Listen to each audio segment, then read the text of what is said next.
quelques mois de l'organisation de la CAN au Cameroun, mesdames, messieurs, sommes-nous en droit de nous dire que le Cameroun véritablement rentrera dans cette organisation de la CAN quand on sait qu'aujourd'hui, les stades sont encore pour beaucoup inachevés et d'ailleurs, constat fait, la ministre de l'urbanisme et du développement local est encore sur le terrain guerre, frustrée, choquée et outrée par les constats faits sur les travaux qui sont censés être dans une belle avancée du côté de l'Embé. Elle est ressortie de là un peu incompréhensible sur les sujets de la finalisation justement des travaux. Qu'est-ce qui se passe véritablement? Peut-on dire au regard de ce qui se passe que le Cameroun va organiser véritablement d'ici 2022 sa CAN comme cela a été pensé? Allons-nous justement nous acheminer ou encore vers un autre glissement de date? Attendons bien évidemment de voir. Et parlons surtout de ces constructions de stades. On sait qu'aujourd'hui il y a une guerre ouverte entre Pichini et le ministre des Domaines, ou dans laquelle effectivement pour cette guerre-là, le ministre des Domaines voudrait vendre des conteneurs, dit-on, appartenir aujourd'hui au groupe Pichini, un sujet qui risque encore de créer la brouille entre les deux institutions, si on va le dire ainsi, les deux entreprises. Honnêtement, qu'est-ce qui peut bien sûr faire nous amener à comprendre l'organisation ou l'existence d'un pareil bras de fer aujourd'hui entre le groupe Pichini, y compris le ministère du Domaine. Et mesdames et messieurs, on le sait aujourd'hui, le premier ministre chef du gouvernement, Chief Joseph Diangote, se retrouvera devant les parlementaires pour justifier le bilan économique et social de l'année en cours pour 2021. Le budget sera également mis devant les députés qui devront en débattre effectivement.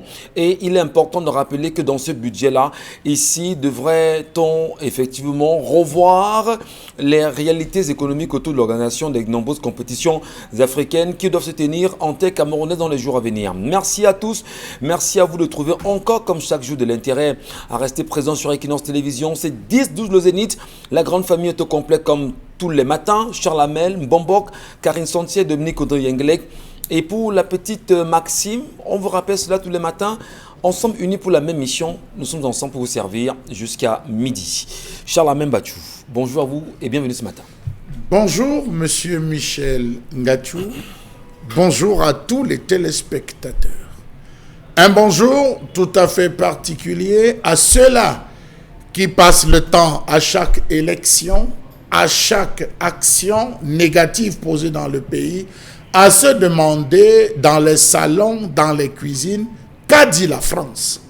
Je me suis permis de parcourir la charte de l'impérialisme, ou si vous voulez, la charte de la servitude, en son article 26, portant sur les dispositions générales, qui précise les lois, les résolutions, les cours et tribunaux des Nations Unies sont nos instruments de pression contre les dirigeants et les leaders des pays qui défendent les intérêts de leur peuple. Ils nous doivent tout. Nous restons les seuls. À partir de là, essayons de procéder à l'interprétation de la sortie d'Emmanuel Macron pour comprendre véritablement où nous allons. Vous croyez que l'Afrique est libre, Charles Hamel? Monsieur Michel Vous croyez que l'Afrique, justement, je vous est ai libre? lu. Commençons par le Cameroun. Monsieur Michel Ngachou, l'article 25 de cette charte de l'impérialisme précise « Notre devoir est de maintenir l'Afrique et d'autres pays du monde dans le sous-développement, la misère, la division, les guerres, le chaos pour bien les dominer, les exploiter et les piller à travers les missions des Nations Unies. » C'est la charte de l'impérialisme qui le dit, monsieur. Est-ce que les Africains sont au courant de cette charte-là?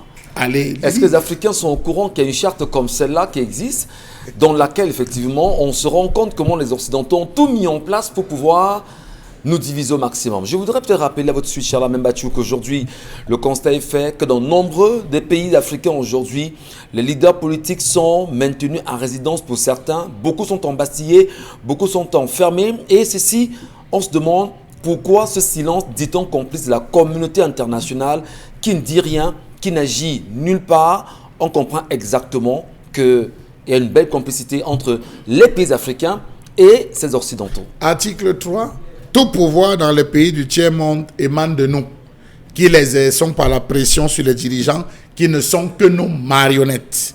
Aucun organe du tiers-monde ne peut s'en attribuer l'exercice si nous ne l'avons décidé. Vous te riez jaune, Charles Hamel. On va bien sûr le dire, il y a quelque temps encore, au niveau du Ghana, ils avaient décidé d'écarter bien évidemment du gouvernement ghanéen un certain nombre de personnes appartenant à une loge parce qu'ils estimaient effectivement que cette loge avait une pression énorme sur le gouvernement ghanéen aujourd'hui. Et on se demande véritablement où est-ce qu'elles viennent et certainement on s'en sert pour continuer d'avilir les peuples africains aujourd'hui. Que l'Afrique se réveille. Bon Bengan Kandji, bonjour à vous et bienvenue. Bonjour Monsieur Ngachou Numba, bonjour à vous chers téléspectateurs. Merci beaucoup Charles Hamel pour cette introduction. Chaque fois que j'ai le malheur d'en parler à beaucoup de nos élites, il dit occupez-vous de vous, vraiment laissez la France tranquille, laissez les trucs tranquilles. Et j'allais dire, elles ont été moulées. Je ne sais pas si c'est autre chose, je ne vais pas utiliser les mots durs parce que nos cerveaux ont été peut-être remplacés par autre chose. Parce qu'en fait, vous luttez contre un ennemi que vous ne connaissez pas, il faut identifier son ennemi. C'est à ce moment-là qu'on pourra développer les stratégies et les plans tactiques pour savoir où se situe la manœuvre. Bon, je pense que vous comprendrez. Moi, je m'interroge sur les élections régionales à venir. Est-ce que les conseillers municipaux auront réellement un rôle à jouer là-dedans? Moi, je dis non. Et de manière péremptoire, je dis non. Le pouvoir central a repris son pouvoir qu'il a semblé donner à la décentralisation. Comment les autorités administratives vont se revenir, plus encore, avec plus de vigueur encore. L'autorité traditionnelle auxiliaire d'administration sera là pour renforcer le même pouvoir. Les élus locaux n'auront donc plus que leurs yeux pour pleurer. Ils vont se battre et rentrent, mais ils ne verront pas. Encore que vous avez vu le comportement des sénateurs qui sont censés répertorier ou appuyer l'action des conseillers municipaux. Le Sénat vous dit qu'il appuie l'action de l'Assemblée nationale, alors que son rôle, c'est de représenter les collectivités territoriales décentralisées. Voilà donc ce que vous appelez décentralisation dans votre pays, que moi, j'appelle la déconcentration. Bon Bengan Kandji, ce matin, mesdames et messieurs, ils pensent qu'on aura plutôt affaire à une déconcentration qu'à une réelle décentralisation. Merci beaucoup. Et surtout, l'approche que vous apportez, du moins ce que vous faites ce matin, semble être une approche réelle pour ceux qui font des constats, particulièrement sur le renforcement des pouvoirs de l'autorité administrative aujourd'hui au Cameroun. Est-ce qu'on sera dans une réelle décentralisation ou pas, quand on sait encore qu'il y a des préfets, des sous-préfets, des gouverneurs qui sont astreints à des cotisations dans le parti, bien sûr État, aujourd'hui imposé par ces derniers, et faisant d'eux, par ailleurs, des membres de ce parti. Comment faire le lien? Allez bien sûr réfléchir à propos. Karine Santia, bonjour à vous, bienvenue ce matin. Bonjour Michel Ngachou, bonjour aussi aux téléspectateurs. La manifestation du collectif citoyen contre les souffrances du Cameroun est interdite par le sous-préfet de Marois II pour défaut de déclaration du collectif, menace de troubles à l'ordre public, démarche visant à porter atteinte à l'unité et à la paix sociale. Et le mouvement continue à insister qu'il va manifester. Seulement, on se pose les questions sur le terme, la définition même du terme ordre public, parce que les orientations de cette manifestation visaient à réclamer l'électricité dans la ville de Marois, à réclamer que les pouvoirs publics prennent des dispositions pour éviter les inondations, à réclamer qu'une solution soit trouvée à la guerre contre Boko Haram, à réclamer que les greniers ne se vident plus dans l'extrême nord. Maintenant, l'ordre public, c'est quoi? Quand on a faim, on est dans l'ordre. Quand on n'a pas d'électricité, on est dans l'ordre. Quand on est inondé, nos maisons sont détruites à cause des inondations et des grandes pluies, on est dans l'ordre. Mais si vous voulez parler et manifester pour déclarer que vous souffrez, là, vous êtes dans le trouble de l'ordre. Non, il faut peut-être poser la question de savoir, lorsque vos droits sont bafoués par ceux-là même qui sont supposés les encadrer, on fait comment?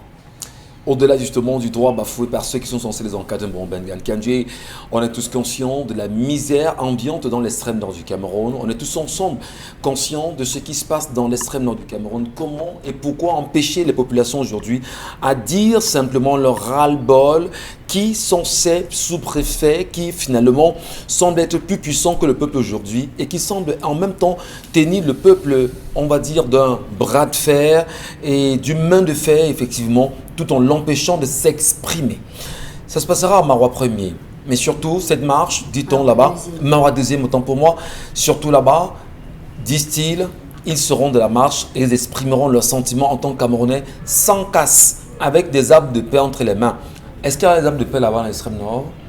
On espère qu'il y en aura. Hein? Allez, Dominique Audry avec nous également ce matin. Et rapidement, bonjour à vous Dominique. Bonjour Michel. On va faire cette belle plongée. Tout à fait. Ah d'accord, vous voulez saluer les téléspectateurs? Ils sont très nombreux tous oui, les matins. Bien sûr, logiquement, c'est la moindre des choses. Bonjour aux téléspectateurs et peut-être à appeler à leur générosité.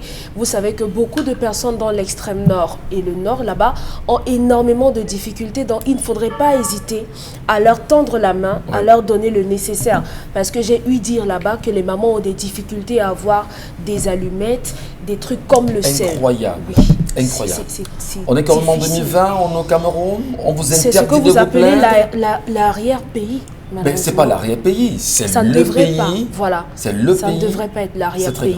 On ne devrait pas être interdit de pleurer si jamais on a faim. Et depuis le matin, je vois sur la toile des images des sapeurs-pompiers qui sont en train d'extraire des gens d'un trou. Ils ont essayé de creuser pour avoir de l'eau à boire et malheureusement il y a une personne qui est morte là-dedans en cherchant de l'eau. Comment ne pas s'indigner face à une telle situation? Et aujourd'hui, on vous dit que vous allez troubler l'ordre public, un semblant de Qu'est-ce qui se passe réellement à Marois 2e? Qui est ce sous-préfet qui empêche les populations de s'exprimer? Qui est ce sous-préfet qui veut certainement s'affirmer comme étant celui-là qui tient Marois 2e? Marois 2e, oui, d'une main de fer.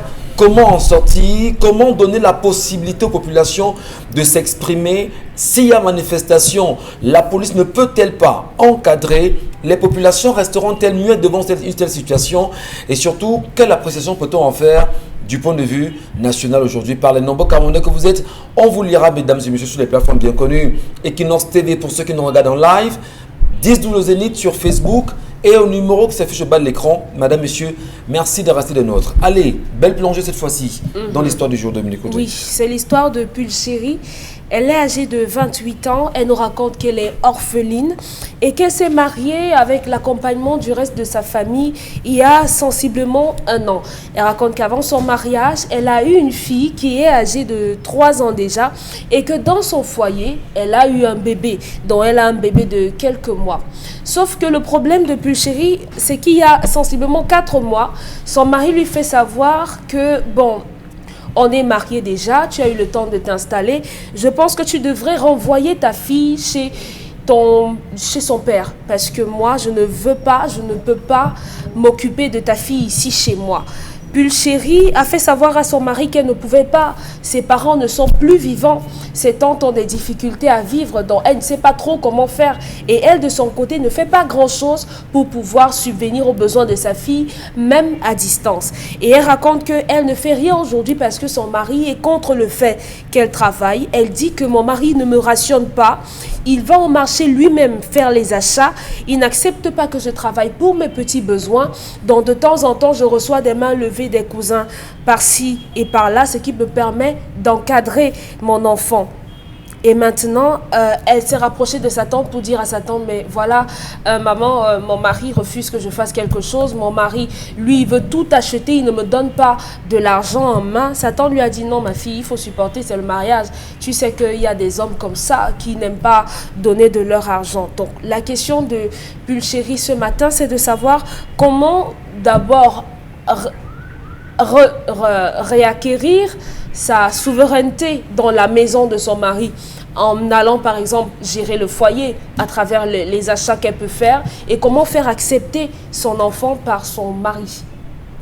Voilà. Michel. Fondamentalement ce matin on va comprendre comment peut-on vivre dans un foyer avec un enfant déjà qu'on a eu hors mariage en même temps. Oui. Et comment l'accepter, comment amener ce dernier qui est son époux à l'accepter, à l'encadrer. C'est des réalités. Convaincre son mari de nous laisser travailler, de nous laisser être productive. Voilà, c'est très important. Hein. Il y a aussi des hommes qui sont très regardants sur est-ce qu'on laissera la femme s'épanouir en menant une activité quelconque, en travaillant. On verra. Allez, les analyses sont les bienvenues sur ce plateau également. Je commence par vous, Karine Santia, ce matin, pour comprendre qu'est-ce qu'on fait lorsqu'on est une femme, on va dans un nouveau foyer avec un enfant qu'on a eu hors mariage. Qu'est-ce qu'on fait pour convaincre son époux, ou son époux, son mari, à vivre avec cet enfant, à l'accepter surtout. Voilà. Avant de se marier, on a déjà convaincu. On ne se marie pas avant d'essayer de le convaincre. Et si vous a surpris, c'est dans la maison qui vous a surpris. C'est pour ça que pendant la dot et tout, on dit qu'il dote l'enfant et tout. Donc s'il n'a pas fait ça, ça veut dire qu'il n'a jamais accepté l'enfant.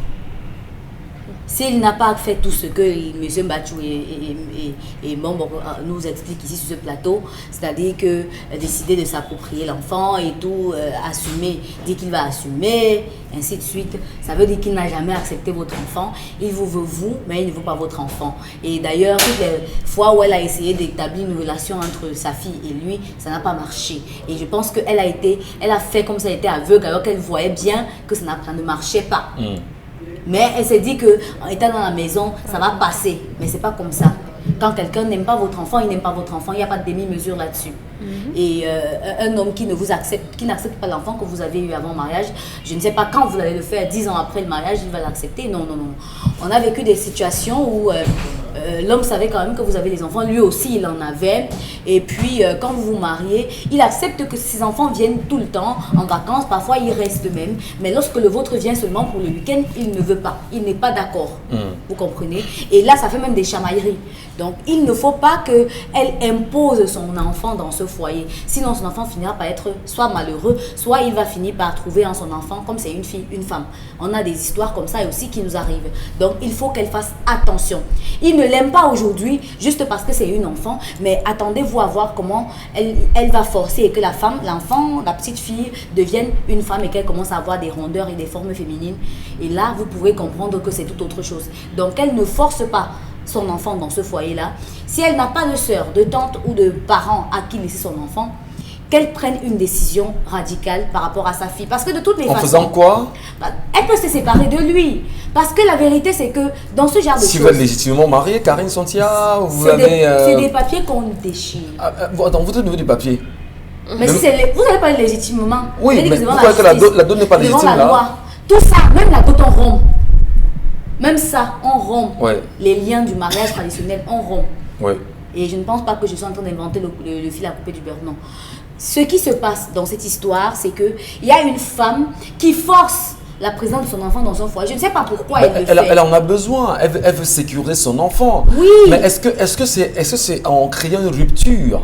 Est-ce que c'est en se séparant de son mari? Permettez, est-ce en se séparant de son mari justement qu'elle trouvera la force pour pouvoir éduquer cet enfant? Et pourtant, est-ce qu'elle n'a pas d'autres munitions pour convaincre son mari, et l'amener à dire, écoute chérie, c'est notre enfant, on peut ensemble le garder. Elle ne peut pas le forcer. Vous avez dit hier ici que l'enfant de votre femme n'est pas votre enfant légitime. Vous l'avez dit hier ici, elle ne peut pas le forcer. Oui. Donc s'il ne l'accepte pas, il ne l'acceptera pas. C'est pas comme si elle va négocier encore étant dedans. Avant qu'ils ne se marient, ils ont quand même passé du temps ensemble. C'était une relation normale. Peut-être qu'ils ont fait 2 ans pour apprendre à se connaître, de fiançailles et tout. Maintenant qu'ils sont mariés, il a attendu que le mariage passe 1 an après et il ne veut plus. On va rétablir le contexte.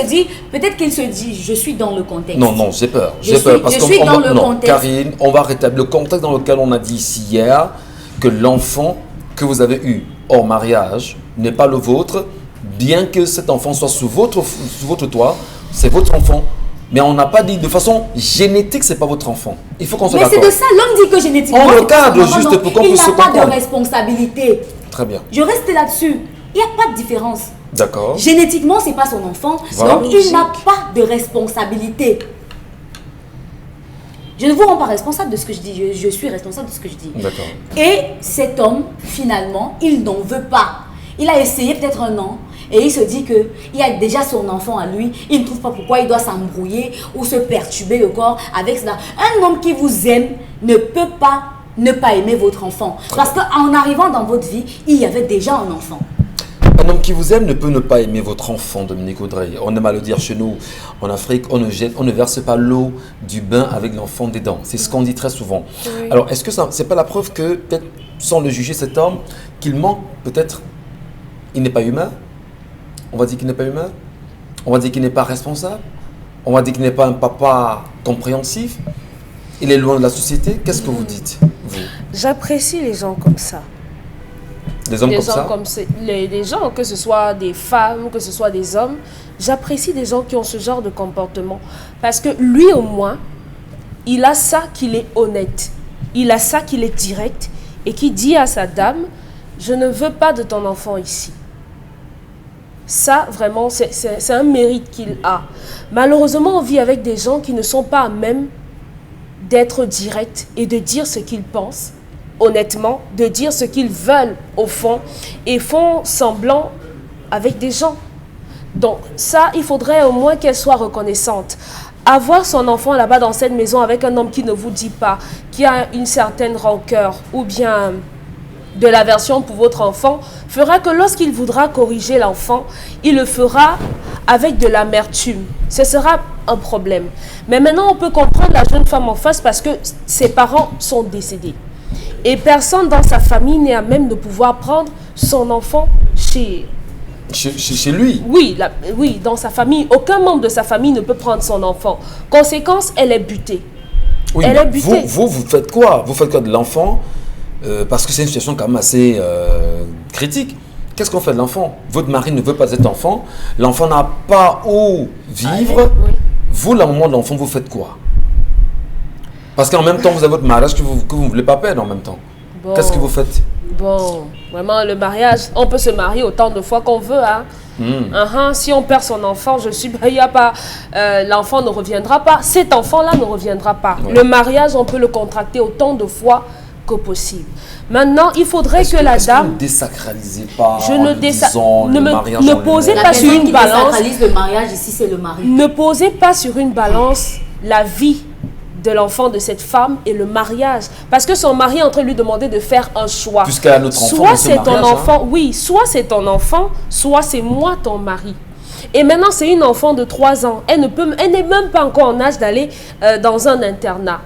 Et aujourd'hui, l'autre problème, elle ne peut pas subvenir aux besoins de sa fille parce qu'elle est totalement dépendante de cet homme-là qui refuse qu'elle travaille. Moi, j'aimerais bien qu'un homme nous explique par quelle alchimie il refuse que sa femme travaille, que sa femme le soutienne au niveau de la prise en charge du foyer. J'aimerais comprendre, vous êtes un homme, peut-être vous allez nous dire, dites-nous un peu, qu'est-ce qui peut bien se passer dans la tête d'un homme normalement constitué qui refuse que sa femme travaille? Certainement, il se dira...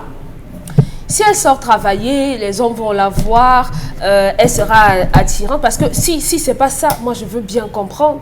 Donc cette femme gagnerait à être indépendante financièrement. Si elle l'est indépendante financièrement, elle pourra trouver une personne qui hébergera son enfant et elle va devoir envoyer de l'argent à ces gens tous les mois puisque son mari ne veut pas s'occuper. Si quelqu'un vous dit je ne veux pas m'occuper de votre enfant, je vous promets que même 100 francs vous ne donnerez plus à cet enfant-là. Peu importe ce que je vais faire pour que mon enfant soit bien, je le ferai. Je le ferai. Donc son enfant d'abord. Son enfant d'abord. Et son épanouissement passe par là. Elle ne sera pas heureuse si son enfant n'est pas heureux. Votre avis sur l'histoire de ce matin, Charles Mbachou, qu'en dites-vous? Il y a un homme qui va au marché. C'est quoi ça? Les hommes vont au marché. Pour leur femme. Il y a une interdiction quelque part. Pas. Non, est-ce qu'il y a une interdiction qui dit que l'homme n'ira pas au marché? Faites la liste et je vais acheter. Monsieur Très bien. Charles, votre point de vue. Chez les musulmans, c'est la femme, c'est l'homme qui fait le marché. Effectivement. Ah bon? Chez les musulmans, c'est l'homme à la qui base, fait le en marché. fait, à la base. Sauf que ceci ne sont pas. Oui, vous avez oublié d'intégrer un autre facteur. Chez les musulmans, c'est l'homme qui fait le marché. Bon. Chez les Bantous, c'est l'homme qui fait le marché. Donc vous faites le marché. C'est l'homme qui fait le marché. Donc c'est des règles, l'occidentalisation a voulu proposer une forme d'émancipation on s'est battu à concéder. C'est vous qui parcourez Facebook, monsieur Michel. Vous voyez ce qui se passe dans les marchés. Je vais vous dire qu'on est arrivé à cela, que l'on fasse le marché. Pourquoi? Parce que pendant les jours de marché, c'était le moment où on volait les femmes. Ma propre grand-mère a été volée au marché de Tonga. On l'a volée au marché de Tonga pour la ramener à Bazou. Je vous dis, ma propre grand-mère. Donc, toutes les belles femmes, lorsqu'elles allaient au marché, les gars venaient se cacher. Ils guettaient les belles femmes. Ils portaient les belles femmes sur les épaules et ils détalaient. Donc, c'est pour vous dire que si vous voyez aujourd'hui les choses, essayez d'interroger leur antériorité. Monsieur Michel Ngachou, les jeunes d'aujourd'hui veulent résoudre les problèmes qui dépassent leur entendement, leur âge et leur temps. Ici, le problème est raconté à quel temps? Je. Il ne veut pas je. Vous ne pouvez pas résoudre vos problèmes avec le je. Il y a 3 signes ou 3 faits intégrateurs, monsieur Michel. Là, vous avez ce que les occidentalisés appellent le voir bébé. Quel est le rôle du voir bébé? Est-ce qu'on mesure l'ampleur du voir bébé? Il y a la cérémonie du nom. Monsieur Michel, dans un ménage, dans une famille, l'homme qui arrive, c'est-à-dire que si j'entre dans la famille de Sontia, j'ai épousé Sontia, j'entre dans sa famille. L'enfant qui va naître dans la famille de Sontia, quelle que soit la zone, portera mon nom. Premier signe d'intégration dans la famille, portera mon nom. Pour dire, mon cher, on t'a accueilli dans notre famille, voilà ton bombo. Dans la cérémonie du bois bébé, on dit que sache que si un jour ça la dépasse, ton bombo a le devoir d'arriver chez toi et tu t'occupes de ton bombo. C'est ça, ces cérémonies que les occidentalisés aujourd'hui ont brisé. C'était impératif d'aller passer le week-end chez Sambombo. On est le bombo de quelqu'un. Mais ne pas le cas d'un bombo là. Non, monsieur, mais c'est vous qui êtes vous avez mené loin. Un petit-fils. Nous, ça n'a mené loin. Excusez-moi. L'enfant a un nom. L'enfant est né dans une famille. Quelle est l'intégration qu'on a donnée à la propre famille de cet enfant? C'est pour ça que je vous dis que les jeunes veulent résoudre les problèmes en jeu. Vous êtes une famille. Vous faites un enfant, monsieur Michel Ngachou. Vous avez une tante que vous allez appeler pour dire que maman, je n'ai pas fait par esprit, mais c'est arrivé. J'ai fait pipi dehors. La tante va mettre les mécanismes en disant, bon, pour que ton père ne se fâche pas, on va lui donner le nom du père de ton père. Ouais. On commence les négociations là. Effectivement. On cache. Quand l'enfant naît, on dit que c'est elle la tante qui vient dire que oh, ton père est né. Ton père est né, dit que mon père dit que viens pas voir. Vous voyez? La colère qu'il portait, ça va descendre. C'est le jeu du nom. Donc ici, on a un enfant qui est né, perdu, désocialisé. C'est-à-dire, l'enfant est abandonné et puis on récupère l'enfant. La fille dit, c'est mon enfant. Je ne peux pas laisser mon enfant. C'est le jeu. L'autre fait, et je termine par là, monsieur Michel. Je vous en prie. Dans le mariage, lorsqu'on décide d'aller, on définit tout. Ma fille que tu prends ma fille, pourquoi faire? Ah papa, je prends la fleur là, parce que je vais planter la fleur là dans mon jardin, je vais arroser, ça sera la plus belle fleur. Ah, la fleur là aura quelle position dans ta concession? Et non papa, si je mets trop devant, tout le monde va voir. Je vais me battre à trouver quand même un endroit où cette fleur pourra faire. Mais est-ce que cette fleur là, si elle vient donner les fruits, comment ça? On négocie tout pendant la dot. On ne laisse rien au hasard. C'est la raison pour laquelle, pendant la dot, on introduit certaines clauses. Monsieur, ma fille n'arrêtera pas l'école. Est-ce que tu es d'accord? Oui, on consigne. Est-ce que ma fille, comme elle a un enfant, sera-t-il? On inclut. Est-ce que ma fille va continuer une activité parce que je ne veux pas avoir une fille dépendante? Tout ça se négocie pendant la dot. Mais regardez la dot que les gens font aujourd'hui. Allez chercher la mariée. Ah, le carburant est fini. On sort. Allez chercher. Ah, l'essence y a tel problème. Voilà ce qu'on vit. C'est devenu beaucoup plus l'argent. Les valeurs ont disparu. On ne négocie plus véritablement la dot. Donc j'estime que ce n'est ni la faute de cette fille, ni la faute de cet homme. C'est la faute des familles qui n'ont pas su négocier et poser le rôle de cet enfant, la position de cet enfant. Merci Charlamène Batou, Bonbon Bengan, autorité traditionnelle également. C'est un fait qui est quand même, on va dire, récurrent dans la société actuelle. Vous en connaissez. Comment vous les résolvez au quotidien? Non, je conseille souvent aux filles, surtout à celles qui viennent d'apporter, on dit que ce n'est pas son enfant. D'abord, un enfant qui est né avant le mariage, ce n'est pas son enfant, c'est l'enfant de son père. Mais son père est né, il y a quand même quelqu'un qui a pris la dot. Il y a quelqu'un qui a pris la dot. Elle est allée en mariage comme si elle disait, comme mes parents ne vivent plus, bêta, ça ne se fait pas comme ça, ces choses. Ça ne se fait pas. Même si vous avez un projet, peut-être maman vous a appris à mener une vie de couple, une vie de famille, donc vous voulez aller en mariage, il y a des données que Charlamel a énoncées tout à l'heure qu'il ne faut pas transgresser, ça va vous rattraper.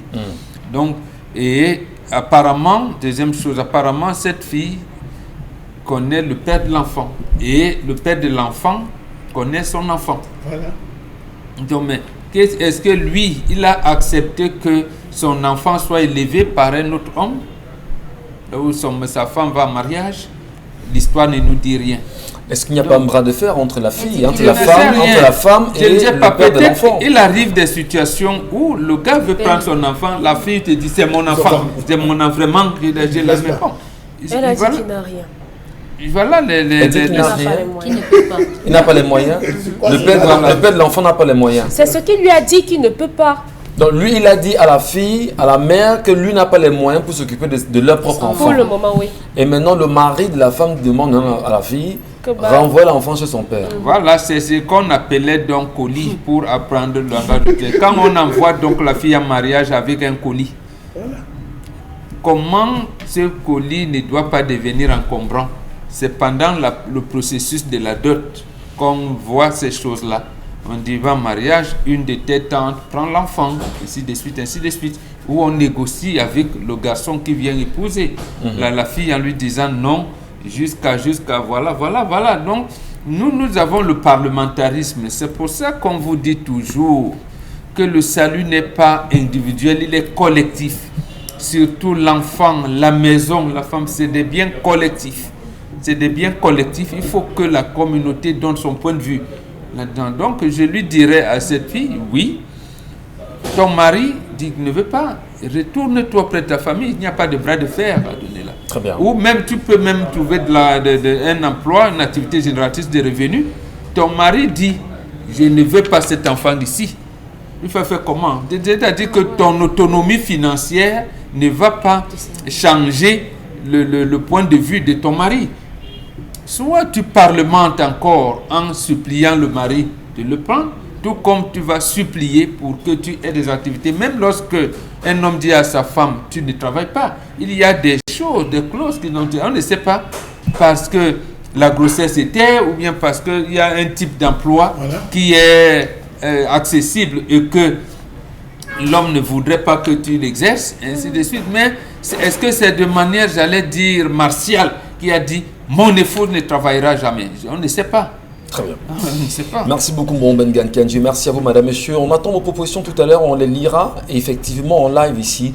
Et on tentera de comprendre qu'est-ce que vous proposez pour en sortir dans une situation comme celle-là. Et vous, madame, si vous étiez à la place de la femme, que ferez-vous?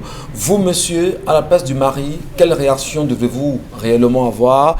Vous, papa, chef de famille ou encore maman qui nous regardait ce matin, si c'était votre fils ou votre fille, qu'en direz-vous? On en reparle tout à l'heure. Mais avant la fin.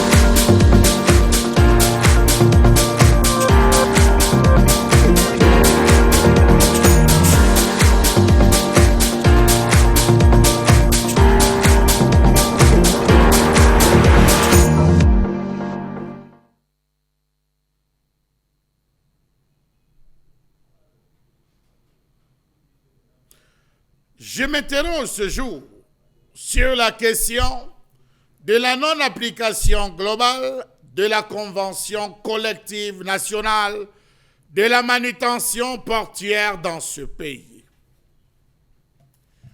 Une convention collective nationale de la manutention portuaire avait été signé le mardi 6 mars 2018, quelques jours seulement ou quelques mois après le statu quo organisé par les dockers au port de Douala. Grande était leur joie de se savoir désormais pris en compte. Mais pour combien de temps? Comment comprendre, disent-ils, que ce soit la tutelle qui a imposé la participation inclusive du ministère ayant la charge d'un secteur d'activité à l'édition, la rédaction, la ratification et l'implémentation d'une convention ou toute autre disposition, telle que ceux qu'ils réclamaient de ce côté du port.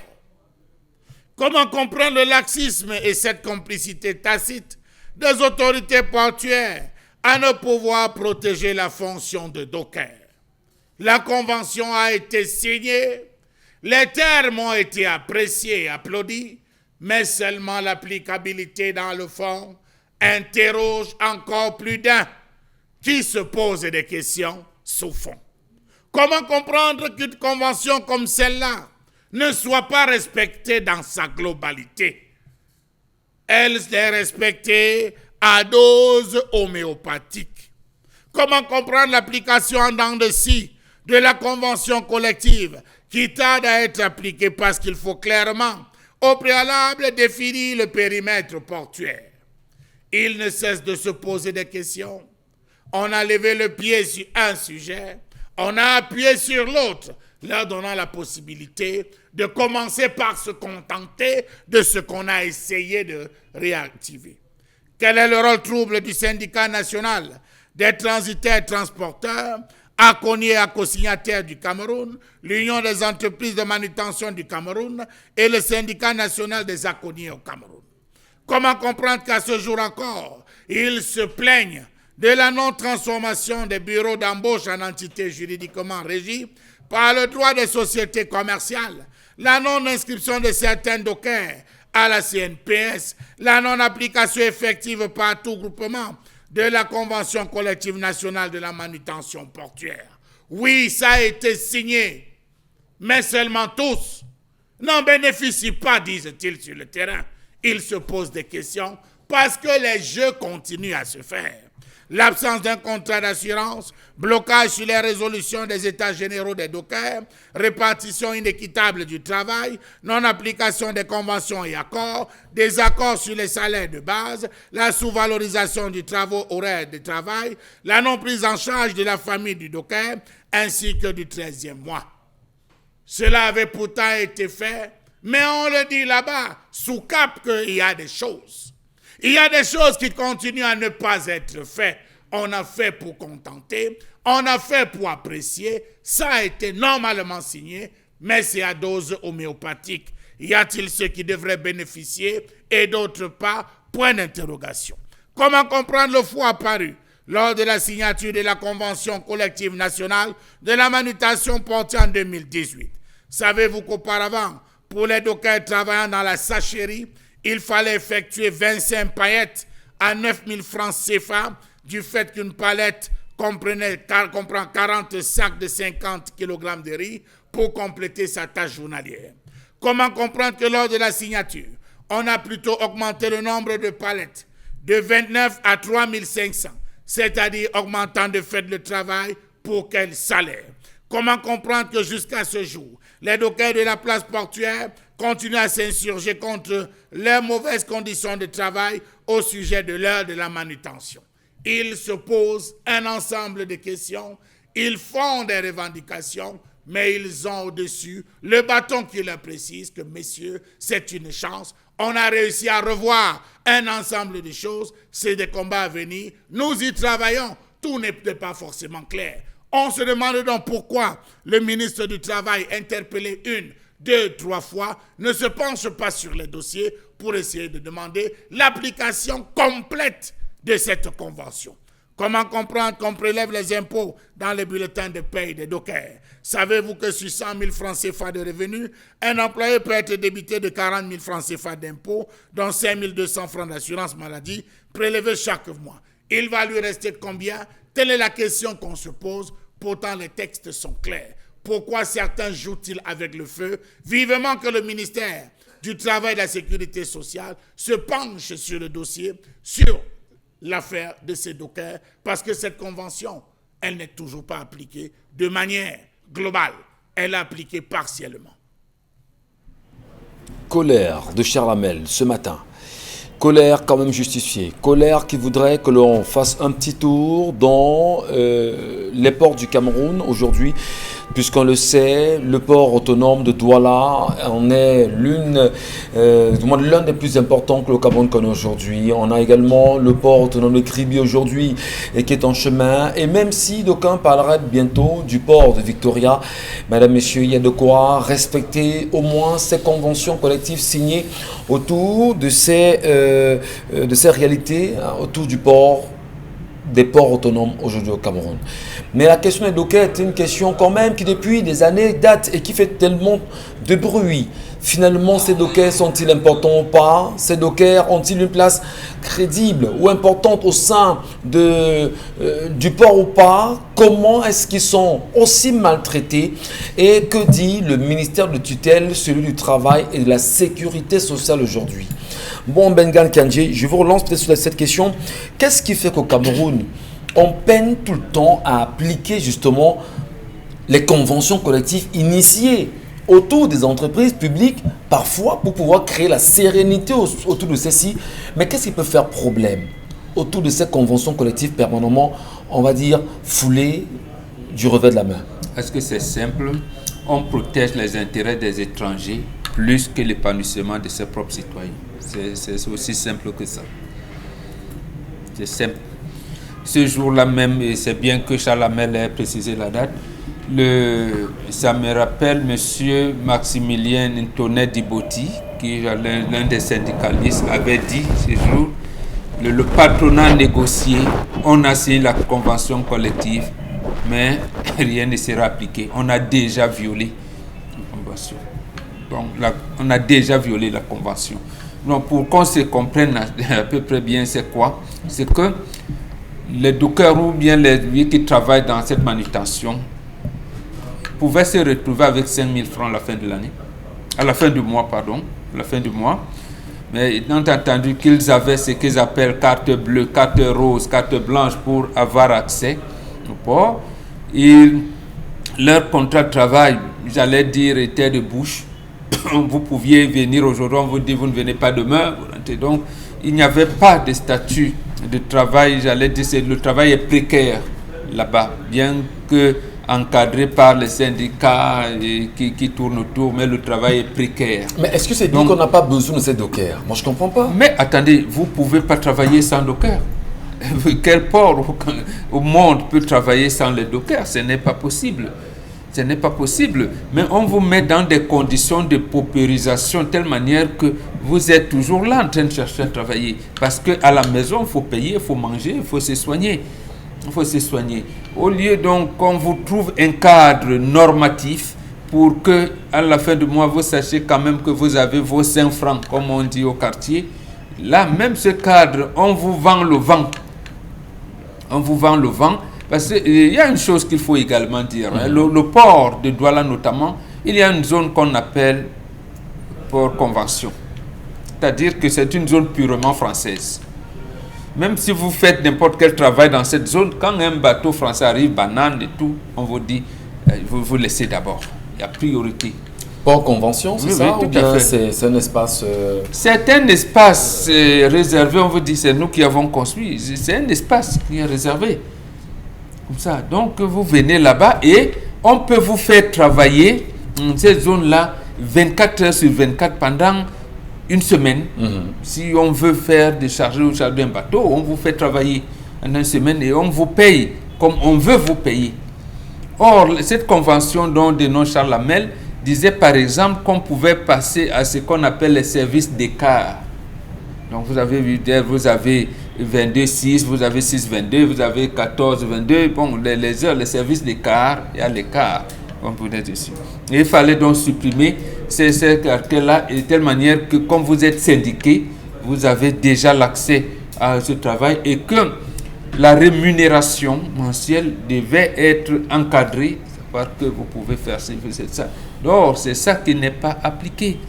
C'est ça qui n'est pas appliqué. Précisément, on revient à cette logique qui était à notre époque. On vous parlait de Tchoukhet, dont tu mets la tête, tu me portes les tout. Donc, on vous transforme effectivement en Tchoukhet comme ça, et sans avenir. Mais qu'est-ce qui t'explique, mon bon? Je vous dis où se trouvent les intérêts des étrangers. D'accord. On préserve d'abord les intérêts des étrangers, et vous savez que la bataille qu'il y a dans nos ports africains fait que nos ports ne nous appartiennent pas. Oui, c'est un milieu autrement dégradé. Peut-être ça revient à la charte sur l'impérialisme, comme que Charles Amel Mbachou a évoqué au départ, aujourd'hui.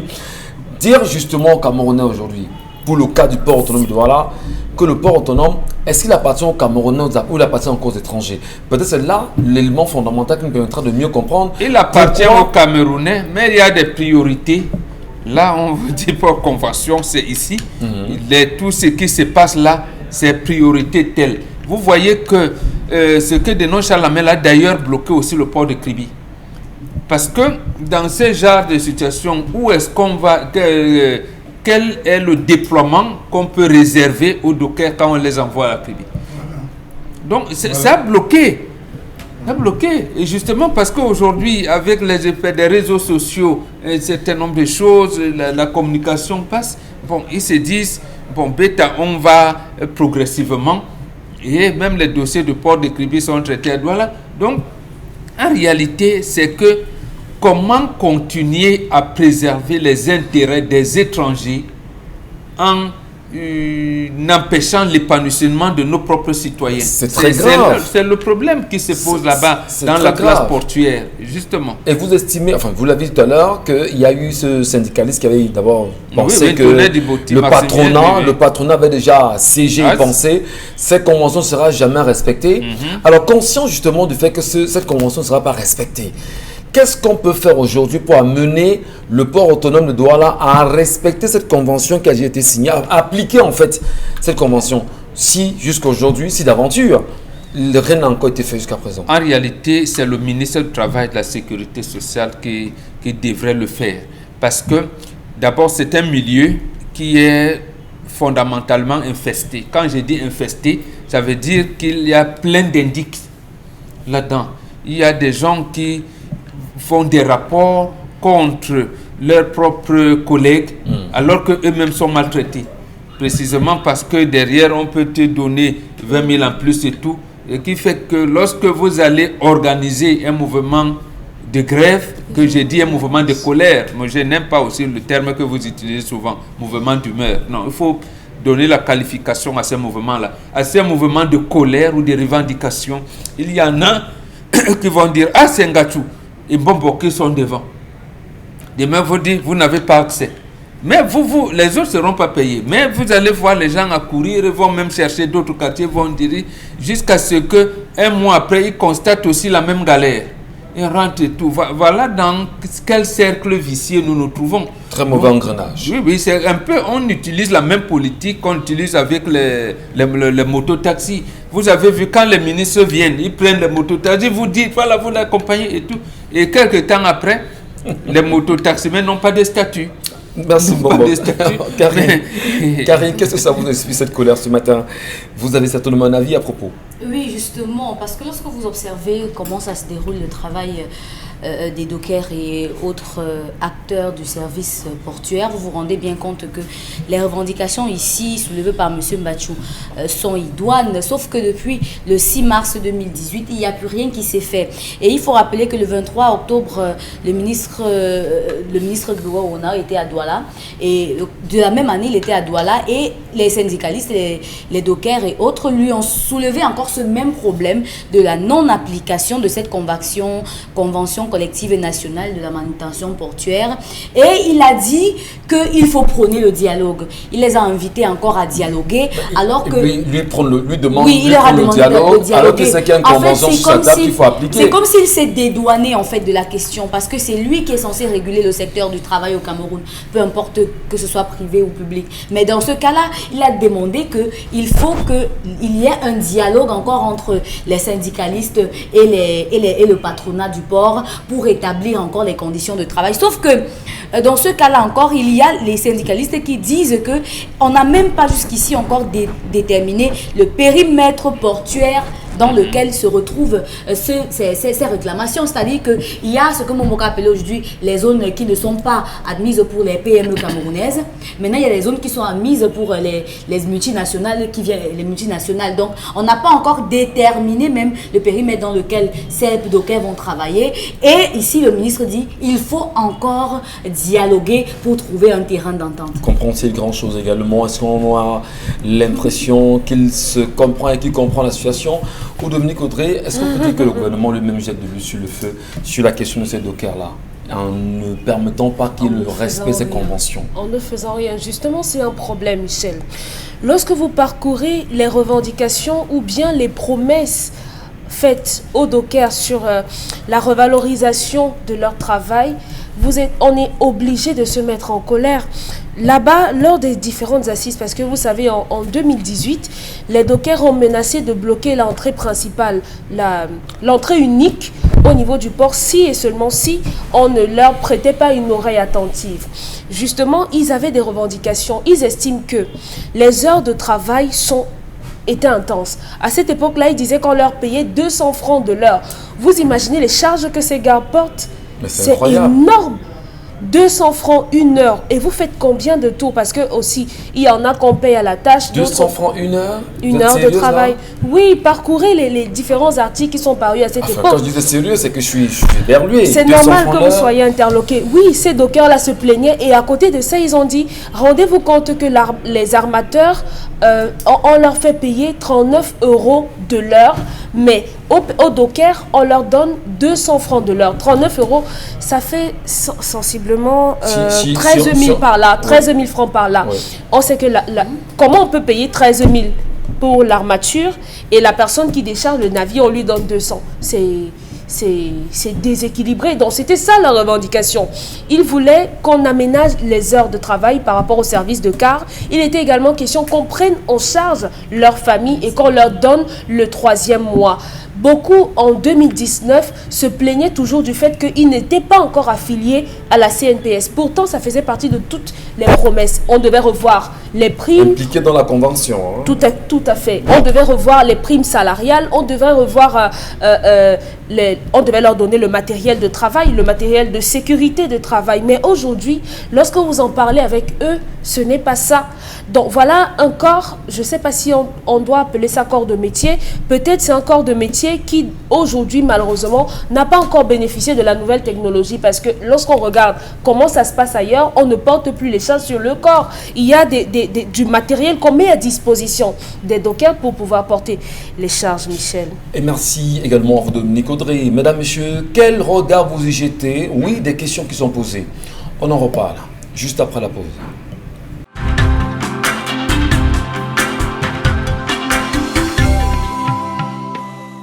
Bon retour, mesdames et messieurs. Merci encore à vous. Merci à tous de rester présents sur Equinox Télévision. 10-12, le Zénith se poursuit avec vous et nous tentons de comprendre effectivement pourquoi ce non-respect de cette convention liée, on va dire, à la manutention au port, à la manutention portuaire aujourd'hui au Cameroun. Pourquoi ce non-respect? Charles Mbachou, vous l'évoquiez ce matin dans votre colère. Il est important également que l'on sache qu'est-ce qu'on peut faire aujourd'hui pour passer réellement à l'application. Quelle pression peut-on foutre réellement sur le ministre du Travail, la Sécurité sociale, y compris la direction du port autonome de Douala aujourd'hui pour la cause normale de ces dockers? Alors, vous savez déjà qu'avec 36 000 francs, on peut vivre au Cameroun. Ah ben non, c'est pas sérieux. Vous savez vous ne validez pas ça, monsieur Mbadi. Vous savez qu'avec 36 000, on peut vivre au Cameroun. Même si vous êtes en ironie. On peut se déplacer, on peut se soigner aisément avec 36 000. Mais, monsieur Michel Ngachou, les mots sont utilisés avec stratégie pour faire passer un certain message. Lorsqu'on vous dit 36 000, aujourd'hui, bon, vous a dit qu'un docker rentre avec combien à la maison à la fin du mois? 5 000 francs. Vous avez déjà vu un docker, monsieur Michel Ngachou? On les connaît, quelques-uns. J'ai dit, vous avez déjà aperçu un docker? Vous avez déjà vu un docker quand il a faim, il veut manger? Vous avez déjà vu le corps du docker? Ça, c'est la première phase. Avez-vous déjà vu un docker à la fin de sa vie? Malade, foutu. Ils meurent, compote. excusez-moi, comme des chiens. En compote. Ils n'ont pas moyen de se soigner. Ils n'ont pas moyen, monsieur Michel Ngachou, de prendre des médicaments liés au problème des reins, le problème de hernie, les différents problèmes toxiques liés à l'inhalation d'un ensemble de choses. Voilà autant de choses que je peux vous dire. Avez-vous déjà assisté, monsieur Michel Ngachou, au déchargement d'un bateau par des dockers? Ne parlez pas des choses dehors. Non, mais je suis Je d'accord. vous dis, est-ce que vous avez déjà assisté Effectivement. et que vous finissez, on vous dit qu'on vous prend l'heure à 200 francs, monsieur Michel Ngachou. 200 francs CFA, pendant que ceux qui sont proches de vous sont à 25 580 poussières en termes de francs l'heure. Attends, nous allons où, monsieur Michel Ngachou? Vous n'oubliez pas que quand on organise, on met sur pied une commission, un texte de loi. Avant que le texte ne soit voté, on a déjà développé la méthode de contournement. C'est la première chose. Au Cameroun. C'est la première chose. Comment contourner? Mais les dockers ont l'organigramme, le plus mauvais organigramme qui soit. Continuez de descendre au port, vous allez vous rendre compte que c'est au jour le jour qu'ils arrivent. C'est au jour le jour qu'ils arrivent, monsieur Michel Ngachou. Qui va-t-on accuser? Les délégués du personnel, les présidents des syndicats, que font-ils? Oui, on a accepté, oui, ça a changé, mais allez voir l'applicabilité. Battez-vous d'abord. Ceux qui veulent lever la tête, on dit que mais vous ne sont vous ajouter qu'on va vous inscrire. Toi, viens, on va vous inscrire, on inscrit une partie. Ah non, mais vous avez commencé. Ah, laissez-vous, ne vous dérangez pas. Vous aurez votre 13e mois, ça va passer. On gère à dose homéopathique, monsieur Michel Ngachou. Pourquoi le ministre du Travail et de la Sécurité sociale ne peut pas abandonner son siège un temps soit peu et faire le tour, comme Bamboka dit, du port de Kribi, du port autonome de Douala, descendre, toucher du doigt les réalités, monsieur Michel Ngachou, Votre demande et de demander, réponse à la même Bachou. et de demander, monsieur Michel Ngachou, la résolution de l'ensemble des problèmes. Je vous assure seulement le temps de maladie. Comment vous dites, vous pouvez passer à 29 palettes, vous devez faire 29 palettes à 3500 francs. Et ça provoque une augmentation du temps de travail. Oui, ils ont choisi, parce que c'est par dépit. C'est par dépit, il n'y a pas mieux. Et qu'ils se retrouvent avec combien? On va vous prélever 5200 pour les assurances, on va vous prélever sur le bulletin de paie, vous allez vous retrouver avec quoi, monsieur Michel Ngachou? Mais ce qui est quand même fondamental, c'est que vous dites justement qu'il y a des impôts qui sont que l'on parvient à soustraire dans les salaires de ces dockers. Mais cher Lamel, est-ce que c'est pas tuer consciemment justement ces dockers-là? Dans votre collègue, vous l'avez souligné quand même, non? Vous savez, monsieur Michel... Des impôts que l'on parvient à soustraire dans un salaire? Monsieur Michel Ngachou, c'est faisable? Je vais vous dire que quand vous allez percevoir votre salaire, vous connaissez ce que vous devez toucher. Vous avez le chiffre. Mais on vous dit, on a prélevé ça, l'assurance X, on a prélevé Y, on a prélevé Z, voici ce qui vous reste. Vous n'avez pas là tout de go l'envie de vous énerver, de vous mettre en colère. Oui. Vous n'avez pas, monsieur Michel Ngachou, vous n'avez pas l'envie même de porter ces récriminations à vos camarades. C'est le jour que vous tombez malade et que vous vous souvenez que vous êtes prélevé de 5200 francs pour vos frais maladie. Quand vous allez, comment on vous dit, monsieur, taisez-vous, vous n'avez pas tel cas, vous n'avez pas ceci, vous n'avez pas cela. C'est en ce moment que vous réalisez que, mais qu'est-ce qui est en train de m'arriver? Lorsqu'ils ont grévé, ils ont fait cette grève, on a réaménagé. On a réaménagé, ça je le dis à haute intelligible voix, on a réaménagé, mais sur le papier, sur le terrain, c'est compliqué. Qu'est-ce que font donc les délégués du personnel? Voilà à quoi est-ce qu'ils servent? Et les présidents des syndicats. Et les présidents des syndicats. Voilà donc la bonne question qu'il faudrait se poser.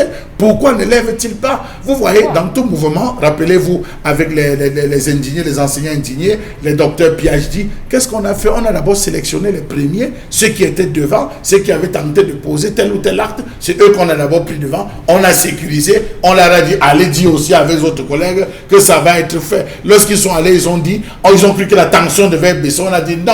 Tant que ce n'est pas fait pour tout le monde, nous ne sortons pas. Là au moins, on a eu des personnes qui ont su prendre et défendre les intérêts de tous. Mais ce n'est pas la même chose. Vous avez des gens qui décèdent. Ceux, par exemple, qui avaient créé, beaucoup sont morts, M. Michel Gatchou. Beaucoup sont morts. Ceux qui avaient rêvé la dernière fois, il y a beaucoup qu'on a virés. Vous devez le savoir, qu'on a retirés pour avoir manifesté. On les a retirés. Mais ils sont arrivés. Vous avez porté les sacs de riz. Vous avez porté les cils. Vous avez porté ça. Le dos. Vous pensez que le dos tient? Vous pensez que le thorax, en portant, vous inhalez des poussières. Vous vous retrouvez malade. Et je vous assure, quand vous regardez, vous allez en France, vous prenez le port de Marseille, vous voyez comment, vous frappez là sur n'importe quel moteur, comment est-ce qu'on tient la santé. L'argent du docker va dans sa santé, M. Michel Gatchou. L'argent du docker va dans sa santé parce que tellement il y a des mesures de protection. Il faut qu'ils se protègent. Mais est-ce que nos dockers, ils ont ça, des produits, des équipements de protection individuelle? Est-ce qu'ils sont ces épis? Ils n'ont pas ces épis. Ils se retrouvent donc à transporter, porter. Pourtant, c'est défalqué en disant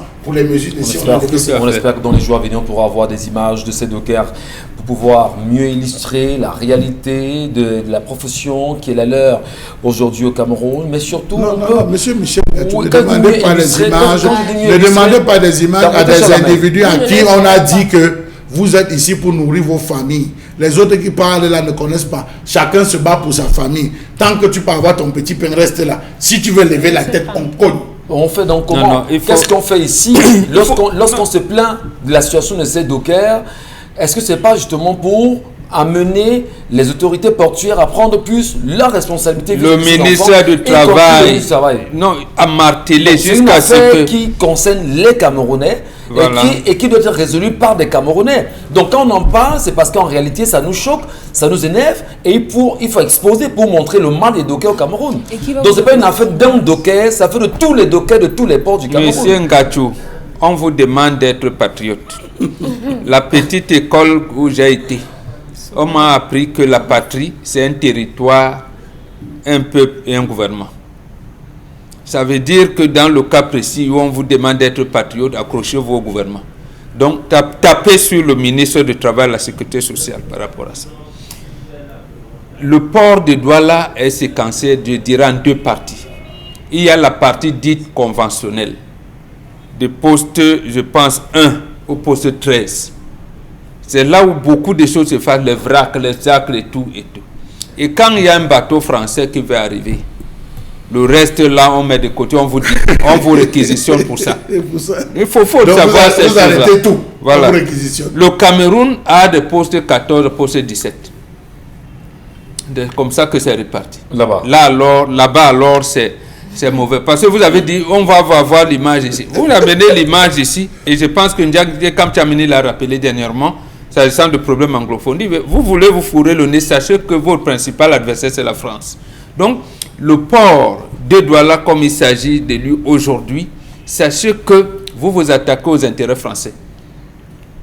Sachez-le d'abord. Donc, quand vous ne créez pas une crise diplomatique, accrochez-vous à votre ministre du Travail et de la Sécurité sociale. C'est lui qui est l'homme du dialogue social.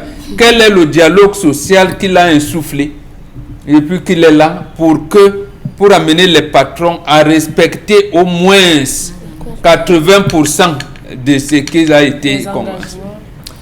Bon, Bengan, j'aimerais également vous dire que ce n'est pas seulement au niveau des dockers que cela se passe. Parlons de convention collective au Cameroun. Oui, peut-être parlons un tout petit peu des journalistes aujourd'hui. Quelle est justement la convention qui a été signée il y a quelque temps, il y a un peu plus de 10 ans aujourd'hui, sur la situation des journalistes camerounais? Nous aussi, on peut lever la tête et dire que jusqu'ici, il y a encore un réel problème autour de ces conventions collectives. Vous êtes sûr que vous avez les mêmes problèmes que les autres là? Oui, écoutez. Non, pas les mêmes. Nous, on peut au moins se débrouiller. Mais le docker, attendez, oui, non, qu'est-ce que je veux dire? C'est qu'au Cameroun, en fait, les questions de conventions collectives ne sont jamais respectées. Et moi, je prends le cas de ma profession de journaliste. On sait exactement comment ça se passe. On sait qui sont les signataires, les co-signataires. Les respectent-ils ou pas? Que dit le ministre de la Communication et même le ministre du Travail aujourd'hui? C'est le ministre du Travail, c'est pas la Communication. Qu'est-ce qu'ils disent? Sachez que si vous l'ouvrez même, beaucoup de vos collègues là vous demanderont de la mettre en veilleuse. Oui, parce qu'ils n'ont pas de problème avec ça. Donc, sachez donc que le port de Douala, la propriété du Cameroun, c'est ce que vous appelez terminal à conteneurs là. Poste 14 à 17, poste 1 à 13, c'est pas vous. Voilà. Sachez-le, faut savoir ça. Il faut déjà le savoir. C'est sérieux. Parce que répète ça pour qu'on le terminal. j'ai dit le terminal à conteneur, c'est poste 14 à poste 17, c'est ça qui est à vous. De poste 1 à 13, c'est pas pour vous là. Donc c'est ce qu'on appelle port conventionnel. Donc on dit que le Cameroun gère ça en collaboration, en partenariat avec la France. Mais quand les intérêts, la France, un bateau de bananes arrive, on met d'abord les autres, on vous dit vous accostez en haute mer, vous attendez d'abord. Donc quand vous avez donc ce type de fonctionnement qui n'existe pas au port de Marseille, vous voulez valoriser vos dockers comment? Ils vont faire les grèves tous les jours, ça ne changera pas. Donc il faudrait seulement qu'on interpelle le ministre du Travail. Est-ce que même le ministre peut le faire? Non, il ne peut pas le faire. Parce que nous disent donc que je ne peux pas. Non, il ne peut pas le faire. C'est lui qui doit faire respecter la convention. Il est ministre du Travail. On a créé ça pourquoi? Mais depuis la convention, là, il ne voit pas ça. Depuis que les dockers se plaignent, il ne voit pas. Lorsqu'on créait ce ministère en 2004, on a dit qu'on passe de la prévoyance à la sécurité sociale. Même la CNP n'a pas encore changé de nom. Bon, ça veut dire pourquoi il nous dit. Non, nous, on doit s'accrocher à lui. C'est lui. Donc, qu'il nous fasse comme Ambassadeur. Ambassadeur a dit, moi, je suis l'ingénieur de l'État. Mais on m'empêche de faire mon travail. Voilà. Qu'ils disent donc qu'est-ce qu'il y a. Non. Vous savez, le personnage ne vous dira rien en même temps. Vous savez, on est dans une promotion. Lui l'a dit. Oui, mais le personnage, le connaissant, ne vous dira rien. Il faut le dire. Parce qu'on. Voilà. Si le personnage, il vous dit qu'au Cameroun, vous devez être en 6 000 francs CFA. Maintenant, les dockers ont 5 000. Oui, mais. Ils ont 5 000 par mois. Et qu'ils atteignent alors 36 000. Si le personnage vous dit qu'au Cameroun, vous pouvez être en 6 000 francs, le connaissant ses sorties, connaissant ses réactions, connaissant sa posture, à quoi vous attendez-vous donc? Il faut trouver d'autres formules pour voir. On s'attend à ce qu'ils comprennent qu'avec 5 000 francs, c'est la mort. Merci à vous. Allez, rapidement, Karine Sontia, les messages de nos téléspectateurs. Ce gouvernement de voyous travaille pour la France. C'est pour cela qu'il pille toutes les richesses du Cameroun en pensant qu'ils sont en train de piller la France. Et pourtant, ils sont en train de tuer le Cameroun et leur population qui souffre. Tout le monde va finir par marcher. Ça va changer quoi, Karine? Non, ça va changer. Ça va changer quoi? Moi j'ai un problème. Vous gueulez aujourd'hui face à ceux qui marchent.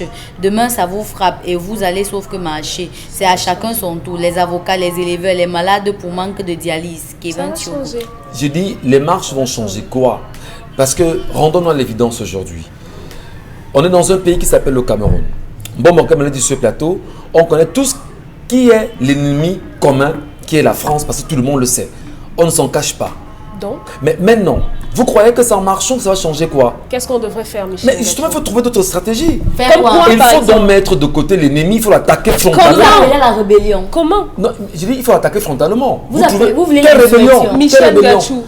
Vous identifiez un ennemi, vous trouvez les stratégies justement pour mettre de côté l'ennemi. On a les trouver en France là-bas? Non, mais ici, qu'est-ce qu'on fait concrètement? Parce que même pour attaquer frontalement, entre guillemets, comme vous êtes en train de dire, il faut commencer quelque part. La marche a marché en Inde avec la révolution du sel. Ça a marché. Tout à fait. Ça a marché. Mais donc, on commence d'abord par marcher. Gandhi propose par exemple de ne pas consommer les produits venant de la Grande-Bretagne. C'est un exemple. Oui. Alors si les Camerounais se disent, bon d'accord, nous ne consommons plus de produits venant justement de ce pays-là. En contrepartie?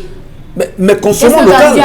La consommation locale, qu'est-ce qu'on fait pour dire qu'on ne consomme plus la culture du riz.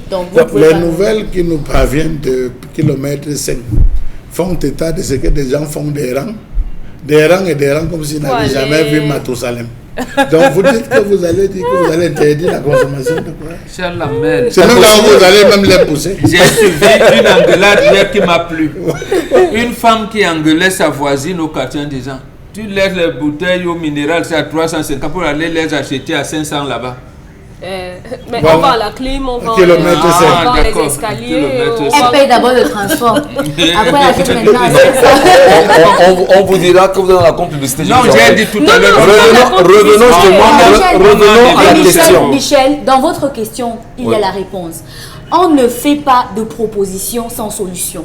Lorsque vous êtes en train lorsque Dominique parle de la marche du sel, c'est parce que en proposant de boycotter les produits de la Grande-Bretagne, Gandhi avait proposé des retours. C'est-à-dire que la promotion de l'agriculture indienne, de la culture du riz et autres aliments. Donc vous ne pouvez pas nous dire que nous on va faire ça. Qu'est-ce qu'on aura en retour? Parce qu'on va mourir de faim. Non mais c'est fou de penser pareil. Moi j'ai un problème.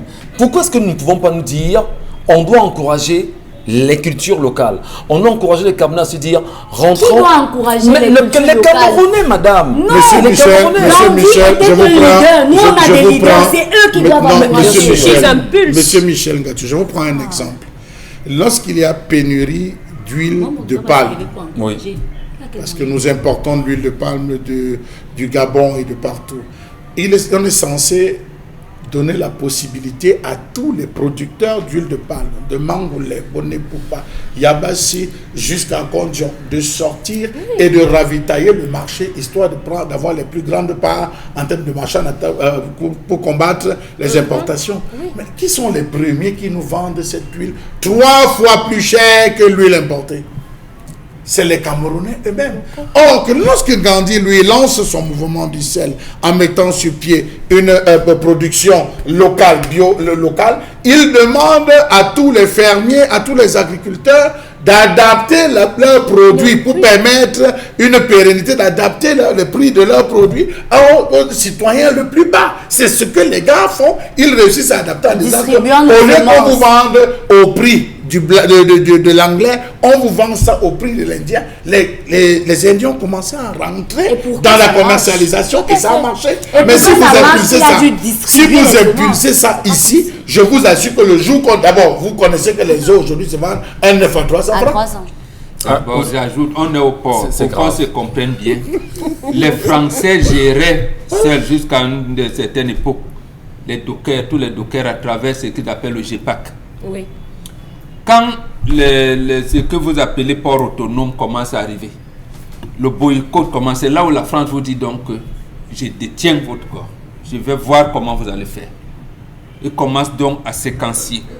Par exemple, il y a le quai Alumine. Vous avez d'Alumine, non? Voilà, il y a le parc à bois, il y a le quai Meunier, là où vous parlez du blé dernièrement. Ils ont donc commencé à séquencer en disant, d'accord, nous on prend donc tout l'espace. On ne gère plus les dockers, on va voir. Voilà quand on parle souvent du sabotage. Et je pense qu'il faut lire le livre de Paul Fokam-Kamouni, qui parle de l'intelligence économique. Il dit que la guerre économique est plus, est plus meurtrière encore. Il faut lire ce livre, l'intelligence économique de Paul Fokam-Kamouni. Il faut les lire. Et c'est pour ça que j'aime rappeler également ces propos d'un écrivain américain qui ont été repris par Jean Ziegler, qui disait que McNamara a tué plus de gens quand il était président de la Banque mondiale que lorsqu'il était secrétaire d'État à la défense des États-Unis et il a engagé l'armée américaine au Vietnam. Donc à la Banque mondiale, il a tué plus de gens. Voilà ce qui se passe. Donc la situation des dockers, c'est que le gouvernement camerounais a mal négocié ces choses. On laisse tous les intérêts aux étrangers, on les protège et vos propres citoyens, vous les maltraitez. Répression.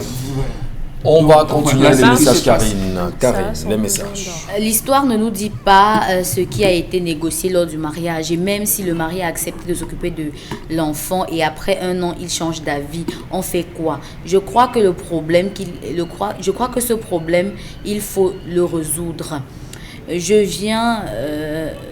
Voilà, la femme doit être indépendante, c'est très important. Certains hommes n'aiment pas ça, puisqu'ils ne pourront pas contrôler leurs femmes, des radins comme ça, Delphine Nunda. Qu'est-ce qu'on appelle être indépendant? C'est là où vous comprenez ça. Du moins, l'indépendance, pour moi, je me suis dit, si la dame réussit à avoir de quoi, si elle a de l'argent, elle peut envoyer sa fille chez quelqu'un, puisque sa famille, visiblement, estime qu'elle n'a pas suffisamment pour nourrir et s'occuper d'un enfant de 3 ans, qu'elle travaille et qu'elle donne son enfant à une tante. Et chaque fin de mois, elle achète nourriture argent de tout, qu'elle s'occupe de son enfant, mais à distance, puisqu'elle tient tant que ça à rester mariée. Même on pense qu'il faut parlementer, car Dominique. On ne parlemente pas avec quelqu'un qui vous a déjà dit non. Moi, je préfère que quelqu'un me dise non aujourd'hui, que de dire on va voir et après il va maltraiter. Il ne s'agit pas d'un enfant fait hors mariage. Il vous a dit non, d'accord, il ne s'agit pas d'un enfant fait hors mariage, mais d'un enfant fait avant le mariage.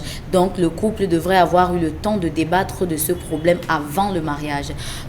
Francis Paco, quand tu es dépendante de l'homme, quand tu es dépendante, l'homme te respecte et tu te mets à l'aise comme tu veux et le goût de ton argent est bon. Ah, ça c'est quand tu es... Voilà des propos qu'il ne faut pas apporter dans une vie de couple. La vie de couple, c'est la complémentarité. La vie de couple, ce n'est pas chacun pour soi, Dieu de pouce.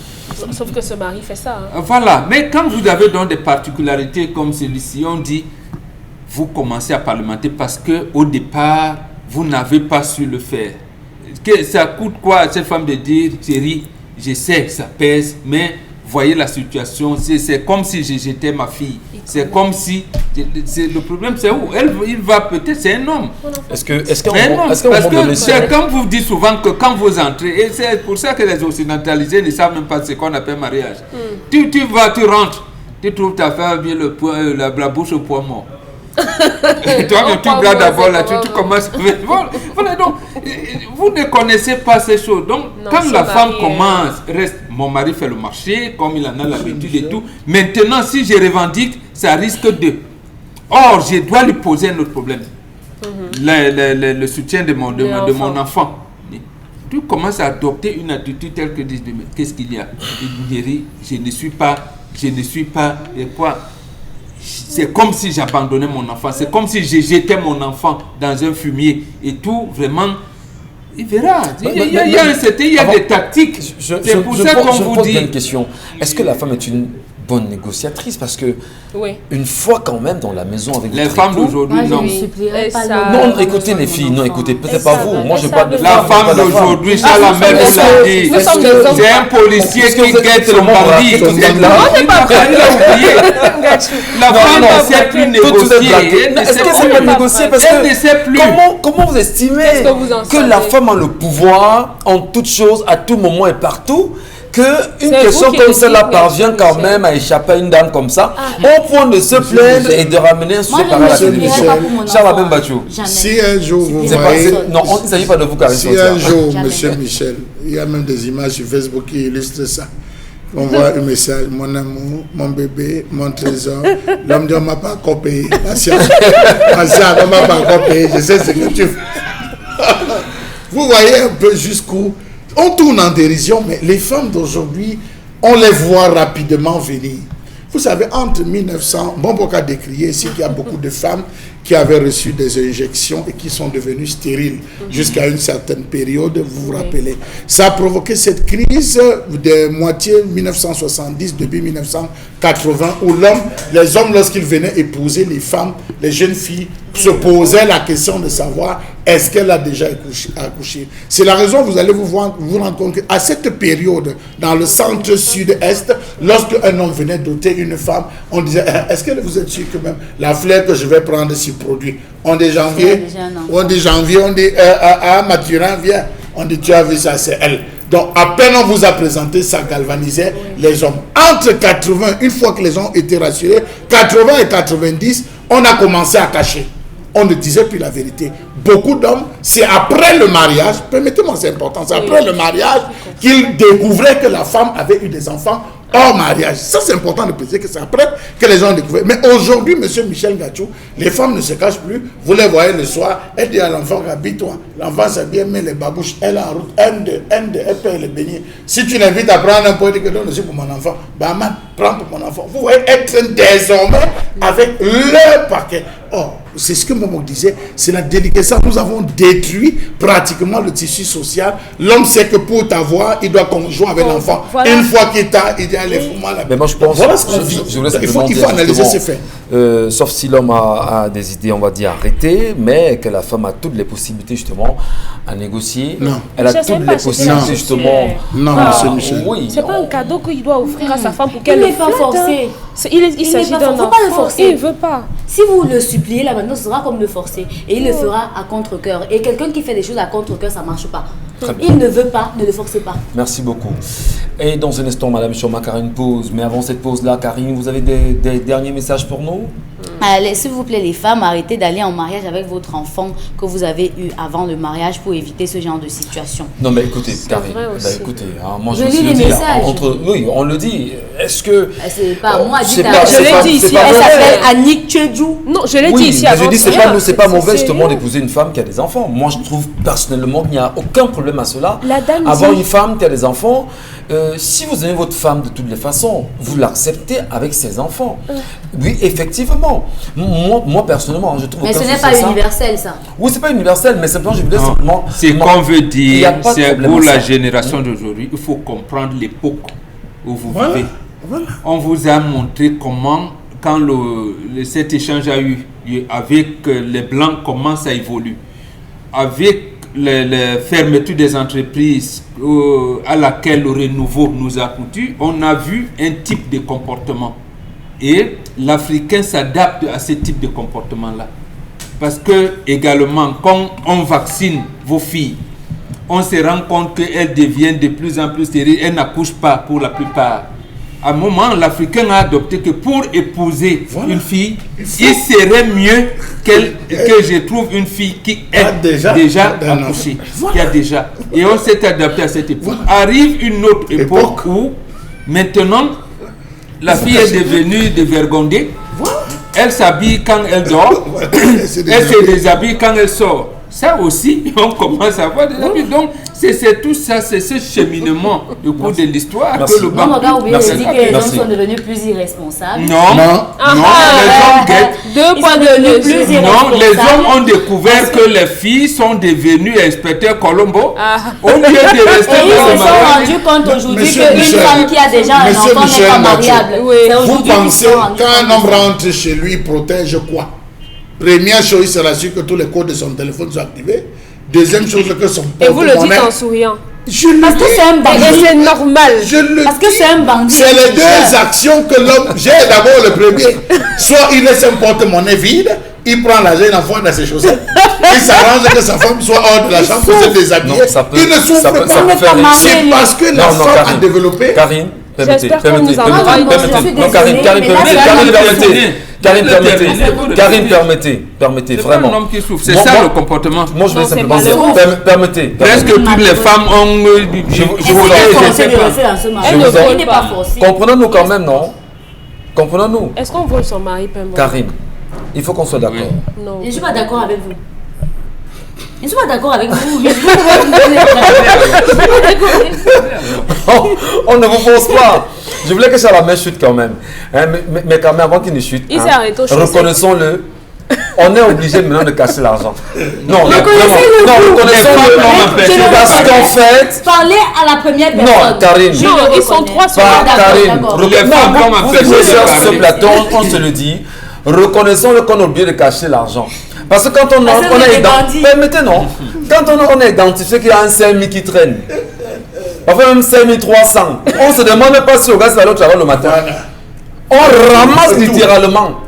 On ne veut même pas savoir si est-ce que le matin le mec aura quand Il même. ne se pose pas les questions. Hein. Mais non. Les hommes qui partent Non, pour madame, l'argent des régions de gentiment, leurs femmes sans non, jamais le avoir débat n'est pas cotisé, là, vous écoutez, ne parlez écoutez, pas. je viens, on dépose, vous vous rendez compte que votre mari a eu C'est quand ça un vous 10 500 de côté. Oui. Tout de suite, elle a fait le calcul des 10 500. quel genre de femme Elle ne que se vous pose appelez? pas de questions si ce monsieur peut même alors le matin. Non, alors. Monsieur Ngatou dit ça autrement. Les deux femmes qui sont ici, Non. vous posez un problème Non. de 10 000 francs à votre mari. Il vous donne les 10 000. Après, vous dit, non, s'il te plaît, donne-moi 2 000. J'ai ne oublié, donne je plus. vais. Il va dire que l'argent est fini. C'est fini. Mais là, c'est pas pareil, c'est fini. Ça arrive au même moment où elle ne s'attendait pas à ces 10 000. Vous venez vous dire, chérie, bon, prenez ça. Après, vous dites, Aïe, Chalamel vient d'arriver, s'il te plaît, donne-moi. Un homme qui, lorsqu'il arrive chez lui, met le téléphone, je ne sais pas, trop sur silencieux, ou alors il a fouille la rend dans ses chaussettes. Lui, c'est un bandit, un tricheur, et peut-être qu'il frappe même les gens. Oui, mais parce qu'il a un bandit, le policier. Mais vous comprenez pas. Un homme qui s'est dans le couple, il n'a pas besoin de faire tout ça. C'est quel genre de femme que vous avez? Il ne se fait même pas confiance en lui-même. Deux exemples. Prenez vos habits, vous donnez à votre femme de laver. Cachez-vous derrière la fenêtre. Elle fouille d'abord les poches. Pour ne pas fouiller la carte. Elle fouille d'abord Quand elle lave les poches. Permettez-moi. Non, mais c'est... Quand elle fouille, après vous entendez tchi. Il croit même que quoi. Elle va tremper ça. Ça fait 2 heures le lendemain matin qu'elle va laver. L'autre fait. Piégez votre femme. Vous vengez là. Allez-y. Vous vous arrangez à vider votre portefeuille. Vous le déposez. Vous attendez 2 heures, 3 heures le matin, vous sortez. Votre femme, en aucun moment, elle va passer regarder en disant que voilà le salopard là. C'est quand c'est vide qu'il ça, c'est pas universel. Une vraie femme, c'est elle se rend du tout. compte, permettez-moi, une vraie femme se rend compte que le portefeuille de son mari est vide. Dans le secret, elle ouvre son sac, elle enlève 10 000. Elle vient, elle filtre dans le portefeuille de son mari. Quand elle sort le matin, il ouvre j'ai vu 10 000 francs dans le porte-monnaie. Magie noire. Donc, Michel Gachou, les hommes d'aujourd'hui, vous savez ce qu'ils font quand ils sont dans la maison, s'il vous plaît, quand ils sont dans la maison et que la femme elle est commerçante, ils commencent par ouvrir le portefeuille parce que les femmes généralement, quand elles rentrent avec la fatigue, elles jettent le portefeuille n'importe où, ils ouvrent le portefeuille. Oh oui, oh oui. Pour aller acheter les sachets. Ce que vous dites n'est pas universel. C'est que non. Ce que je vous dis, c'est des choses vues, vécues. Non. Je ne parle pas des inventions. Et nous, on a inventé. Je vous dis, c'est pas universel. Parce que quand vous dites les femmes, vous ne dites pas que certaines. Donc laissez-moi aussi parler. Ces hommes-là, ils rentrent dans le portefeuille de madame, ils retirent le billet le plus violet. Ils ne prennent pas les pièces. Mais il ne prend pas les billets de 500. Il prend le billet violet. Et la femme touche votre argent sous quelle on ne touche pas au porte-monnaie. Donc là maintenant vous pouvez trouver des circonstances atténuantes. Non, moi, Michel Ngatou pense qu'il n'est pas normal de toucher au porte-monnaie de sa femme sans son accord. Ça c'est mon point de vue. Ça peut ne pas ranger. Vous savez, parce que justement, vous êtes quand même d'accord que les hommes le font. Mais non. Vous êtes d'accord que les hommes qui le font ne dorment pas là, puisque la femme là va te parler tout le temps. Elle n'a même pas le droit de parler. Au commissariat, c'est la femme qui avait amené ça. Que madame, il y avait combien dans votre porte-monnaie? Il y avait 100 000. Les hommes ont compris, vous touchez. Quand elle va venir, elle dit que j'avais 100 000 là dans le passeur. Vous ne savez pas. Ils ont dans ce billet. C'est vous riez, monsieur Michel. Nous, on a été victimes. Non. Prenez le soin, vraiment, d'avoir des femmes respectueuses. Vraiment. Non, c'est bon. L'éducation de C'est bon, je vous en prie. Je vous en prie. On va marquer une pause. Donc, je vous en prie, c'est bon. Allez, Consti Lamine avec nous. Dans un instant, Consti Lamine, mesdames et messieurs. Wanaga Jojeme Wanaga Jojem line ki bombo me yila Wanaga Jojeme Wanaga me Jojem line ki bombo Wanaga. Je m'appelle Belka Tobis. Les belles femmes m'appellent la méga giga bio web Tegastar. Je serai bel et bien à Douala Bercy le 4 décembre à partir de 20h.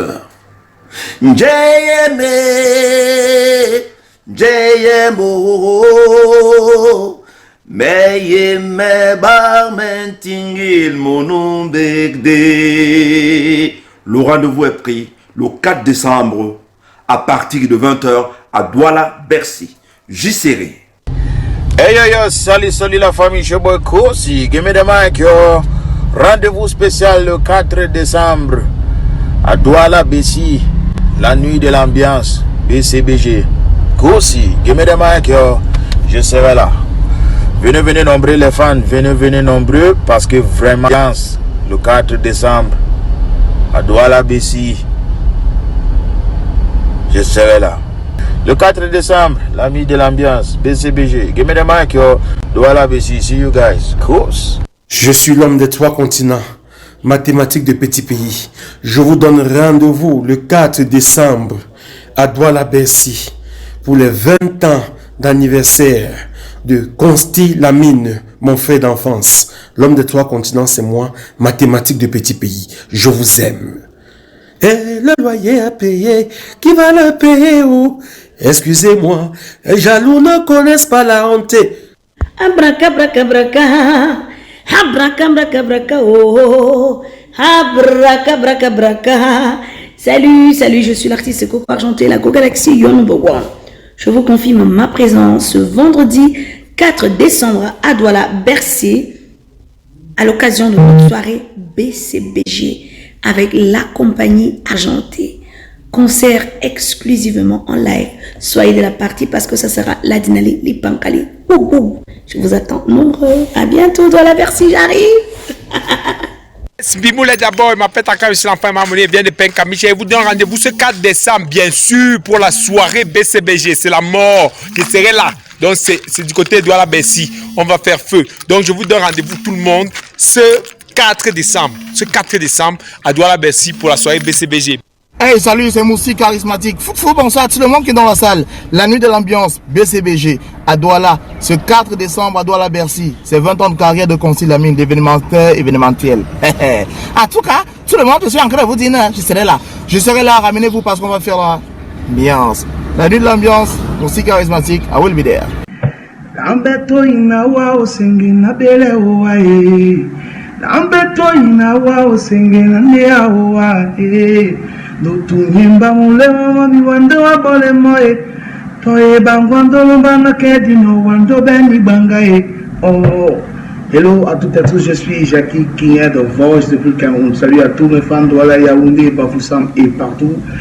À l'occasion de la nuit BCBG et la célébration de 20 ans de carrière de Consti Lamine, je vous donne rendez-vous ce vendredi 4 décembre 2020 à Douala-Bercy. Alors venez massivement, je serai là, c'est un concert live, on va s'amuser. Personnellement, je vous attends massivement. Soyez de la fête.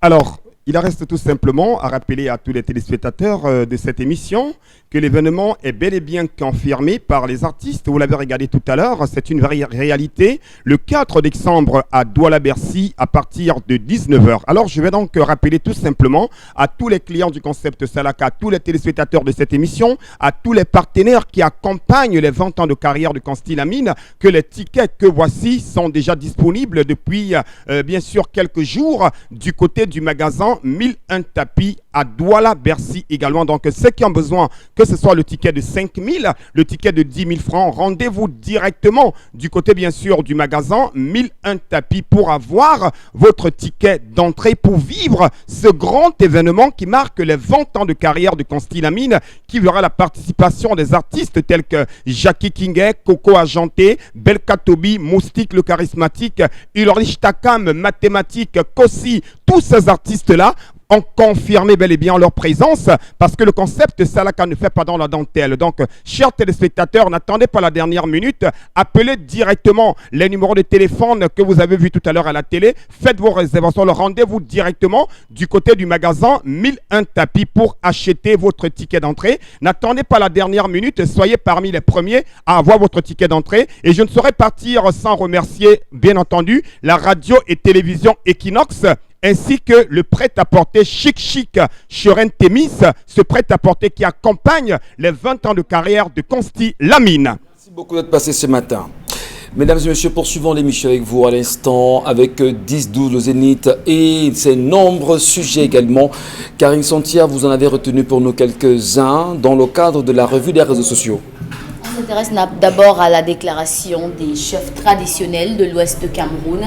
Dans un document signé le 19 novembre 2020, les chefs ont émis le vœu de revoir ou encore d'organiser une rencontre avec leurs homologues des régions du Nord-Ouest et du Sud-Ouest afin d'activer les mécanismes de résolution de la crise en invoquant les rites traditionnels. Ils exhortent aussi les parlementaires à prendre leurs responsabilités en inscrivant le problème anglophone à l'ordre du jour à l'Assemblée nationale. En plus des régions du Nord-Ouest et du Sud-Ouest, l'extrême Nord et la reprise des exactions de Boko Haram, la région de l'Est et l'explosion des bombes artisanales dans les villes principales du Cameroun. Les chefs traditionnels se sont aussi intéressés au climat sociopolitique teinté de méfiance,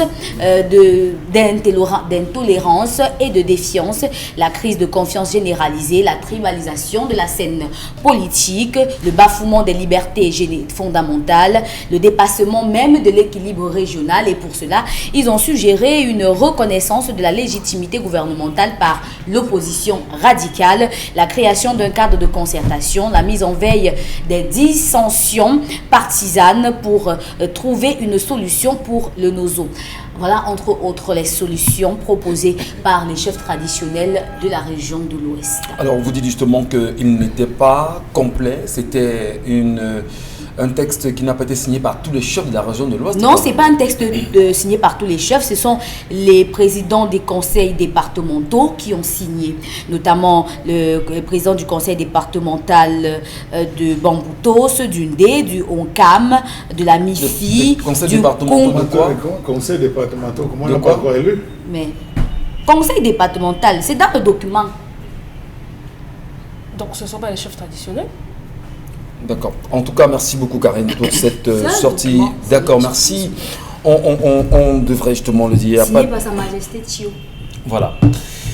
Merci beaucoup. Et est-ce que vous êtes au courant? Est-ce que vous avez vous aussi regardé toutes ces images qui ont fait le tour de la toile? D'ailleurs, vous avez fait savoir dans la préparation de l'émission que vous avez des images où on a vu un arsenal de policiers autour du domicile de Maurice Kamto aujourd'hui, resté tenu en résidence surveillée chez lui. Qu'est-ce qui peut expliquer ce nombre, on m'a dit ces nombreux policiers autour du domicile de Maurice Kamto aujourd'hui à Yaoundé? Va-t-on croire et dire que Santa Barbara vit dans la paix aujourd'hui, Dominique Audrey? Aucun bandit dans ta Barbara, aucun bandit ne ressort de là. Hein. S'ils sont à l'intérieur, ils sont confinés. J'ai le sentiment que le quartier est tout heureux aujourd'hui à Santa Barbara, parce que le quartier est hautement sécurisé. Oui. Mais je le disais ce matin, peut-être ça a fait rigoler, ça donne l'impression, avec ce qu'on pourrait appeler le renforcement de la sécurité autour du domicile de M. Kamto, qu'il allait s'évader, parce qu'on a envie de comprendre. Aujourd'hui, sa maison fait office d'une sorte de prison. Avoir 200, 300 policiers autour de sa maison, c'est pourquoi? C'est pour qui? C'est inexplicable. On a envie... Je ne sais même pas s'il y a une explication plausible à ce qui se passe là-bas aujourd'hui.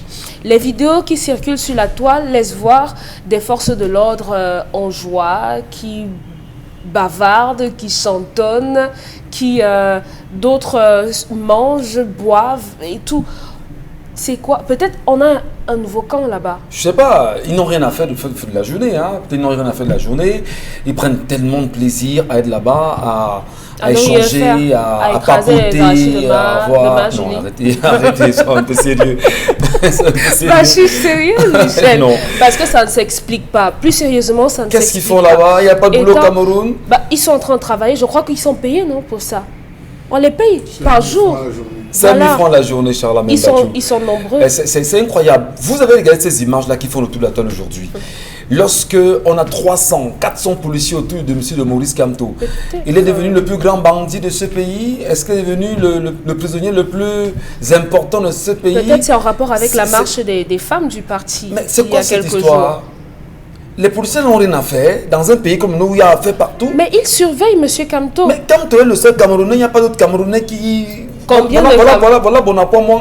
Il y a combien de policiers là, Bonacomo? On a lancé les campagnes électorales pour les régionales. Oui, je dis que nous sommes à Bonacomo ici. On a le carrefour Bonacomo là. On a combien de policiers qui sont là en ce moment?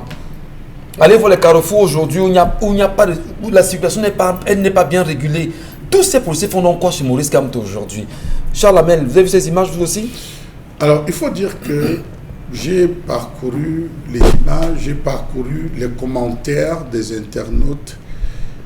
Il se dit que on renforce la sécurité parce qu'on a peur que des personnes viennent porter atteinte, entre guillemets, à l'intégrité de M. Kamto et de sa famille. C'est ça. Comme quoi, c'est pas suffisamment porté comme ça? Oui, j'ai éclaté de rire en me demandant si ce sont ces femmes qui sont venues toutes nues, si ce sont ces femmes qui ont essayé de lui apporter à manger, parce que jusqu'à présent, c'est des femmes qui venaient rendre visite à leur fils, qui venaient donner à manger, si ce sont ces femmes qui devaient porter atteinte. Quelqu'un est allé encore plus loin, je pense que c'est Parfait Voum qui est allé plus loin en disant qu'on va le libérer après le 6 ou au soir du 6 décembre. C'est connu depuis un petit moment. On va le libérer. C'est en train de se dire. Non, c'est connu depuis des mois. Oui, des réseaux sociaux, c'est au soir du 6 qu'on va le libérer.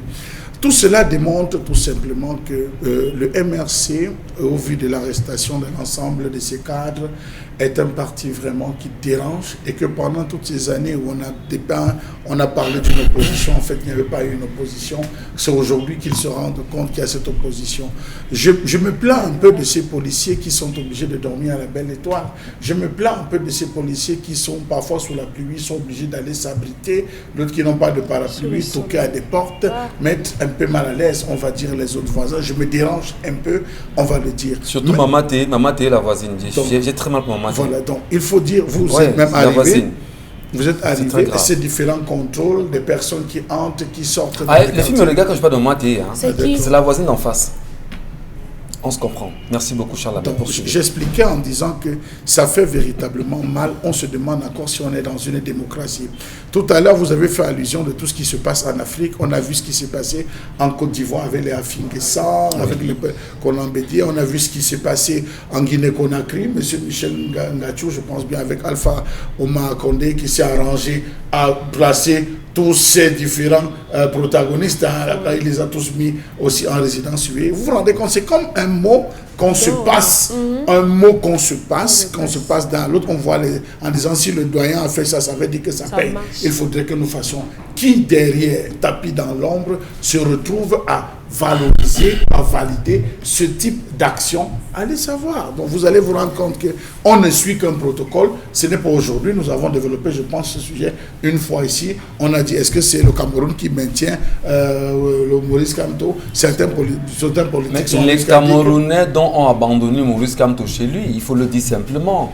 Les Camerounais qui disaient justement supporter Maurice Kamto aujourd'hui l'ont abandonné carrément parce qu'aujourd'hui on ne comprend pas qu'il puisse avoir un musellement autour de sa maison, je vais dire un rassemblement de policiers autour de sa maison, alors qu'en réalité un Camerounais qui a signé à résidence surveillée sans réelle notification demande simplement à ce qu'on lui dise pourquoi on le maintient en résidence surveillée et que ce soit si dur que ça. Ce qui est sauvage, c'est qu'on se rend compte qu'il y a 300-400 policiers autour de sa maison aujourd'hui. Est-ce que ce n'est pas l'occasion pour qu'en réalité, les Camerounais et Sembouan Bengan de montrer, je veux dire, leur courage en disant, mais on a un Camerounais que nous supportons. Pas moi, hein, je ne parle pas des Camerounais. On a un Camerounais que nous supportons. On a un parti politique que nous voulons entendre notre président nous parler. Et nous voulons justement l'entendre. Pourquoi ne pas...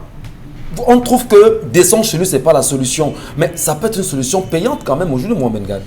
Vous ne pensez pas? Parce qu'on va tirer sur les gens, les mettre en prison, c'est ça qui va payer? Je dis ça peut être une solution payante. Non. Non, je pense que non. Ouais. Ils ne sont pas là. Les problèmes politiques se résolvent dans le champ politique. Ouais.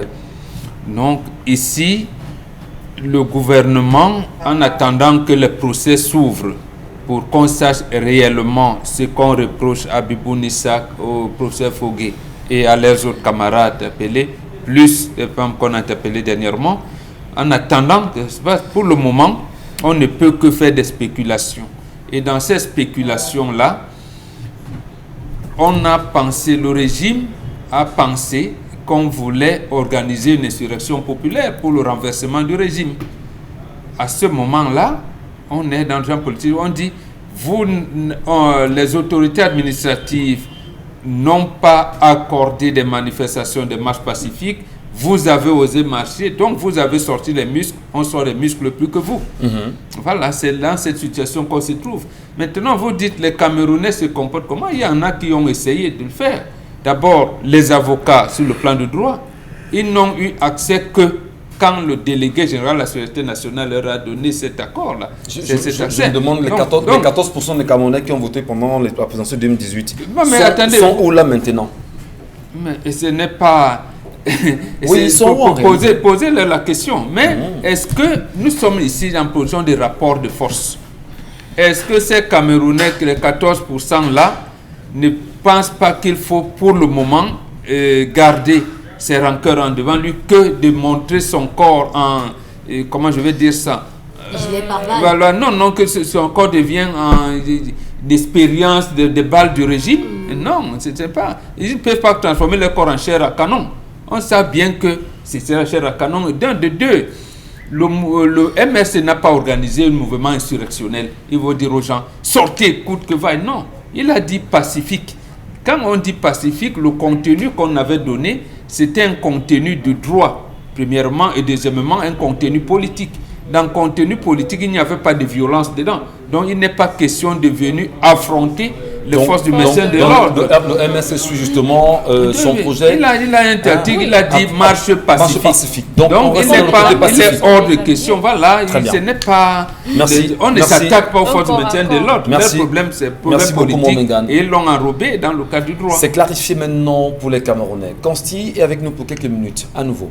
Alors, bien entendu, une fois de plus, nous nous installons sur ce plateau dans le cadre du concept Salaka pour parler de l'un des compléments alimentaires qui marquent d'une manière positive les 20 ans de carrière de Consti Lamine. Ces 20 ans de carrière qui ont d'ailleurs bénéficié de le soutien de laboratoire Cedorex aux États-Unis d'Amérique, avec bien entendu en ce matin encore la présentation du Von Bio Oméga 3 et bien entendu les autres Von Bio qui constituent la grande famille Von Bio. Nous allons tout de suite rappeler déjà les bienfaits du Von Bio Oméga 3. Il faut déjà rappeler à nos téléspectateurs que ce complément alimentaire permet de réduire les complications du diabète. Le Von Bio Oméga 3 permet également d'assouplir nos articulations. Le Von Bio Oméga 3 permet également de stabiliser notre tension. Oui, ceux qui ont des problèmes de tension, des problèmes de cholestérol, je vous conseille vivement de consommer régulièrement le Von Bio Oméga 3. À côté, bien sûr, de ces avantages, il y a également d'autres avantages tels que ça permet, bien entendu, il faut le rappeler, de nous prévenir contre les AVC, de nous prévenir contre l'Alzheimer. Le Von Bio Oméga 3 permet également de garder la bonne humeur en longueur de journée. C'est un complément alimentaire qui est sans effet secondaire dans l'organisme. Il se consomme une gélule par jour pendant le repas. Pour les habitués du Von Bio Oméga 3, pour les nouveaux consommateurs, c'est une gélule le matin, une gélule le soir pendant le repas. À côté, bien sûr, du Von Bio Oméga 3, on parle également de notre Von Bio cette fois-ci. C'est un lait de toilette. Oui, un lait de toilette pas comme les autres. Un lait de toilette qui est réservé uniquement aux diabétiques. Vous l'avez donc au magasin 1001 tapis. Ce lait de toilette permet d'embellir. Ce lait de toilette permet de protéger la peau des diabétiques. Ce lait de toilette permet de nourrir la peau des diabétiques. Vous l'avez au magasin 1001 tapis. C'est en face du Palais d'Ika, à l'entrée de la rue Mermoz. Parlons donc des prix. Il faut déjà rappeler que le prix normal du Von Bio Oméga 3 est de 6 000 francs. Mais dans le cadre de la célébration de mes 20 ans de carrière dans la communication, je permets à tous les téléspectateurs de cette émission d'avoir une boîte de 30 gélules de Von Bio à 5 500 francs jusqu'au samedi 5 décembre 2020. Et pour ce qui est de la lotion, vous l'avez à 5 500 francs également. Tous ces compléments alimentaires sont en vente au magasin 1001 tapis. C'est à Douala au Cameroun. Les numéros de téléphone, vous les avez, que ce soit pour commander les tickets d'entrée, que ce soit pour commander le correcteur de posture, que ce soit pour commander les languettes.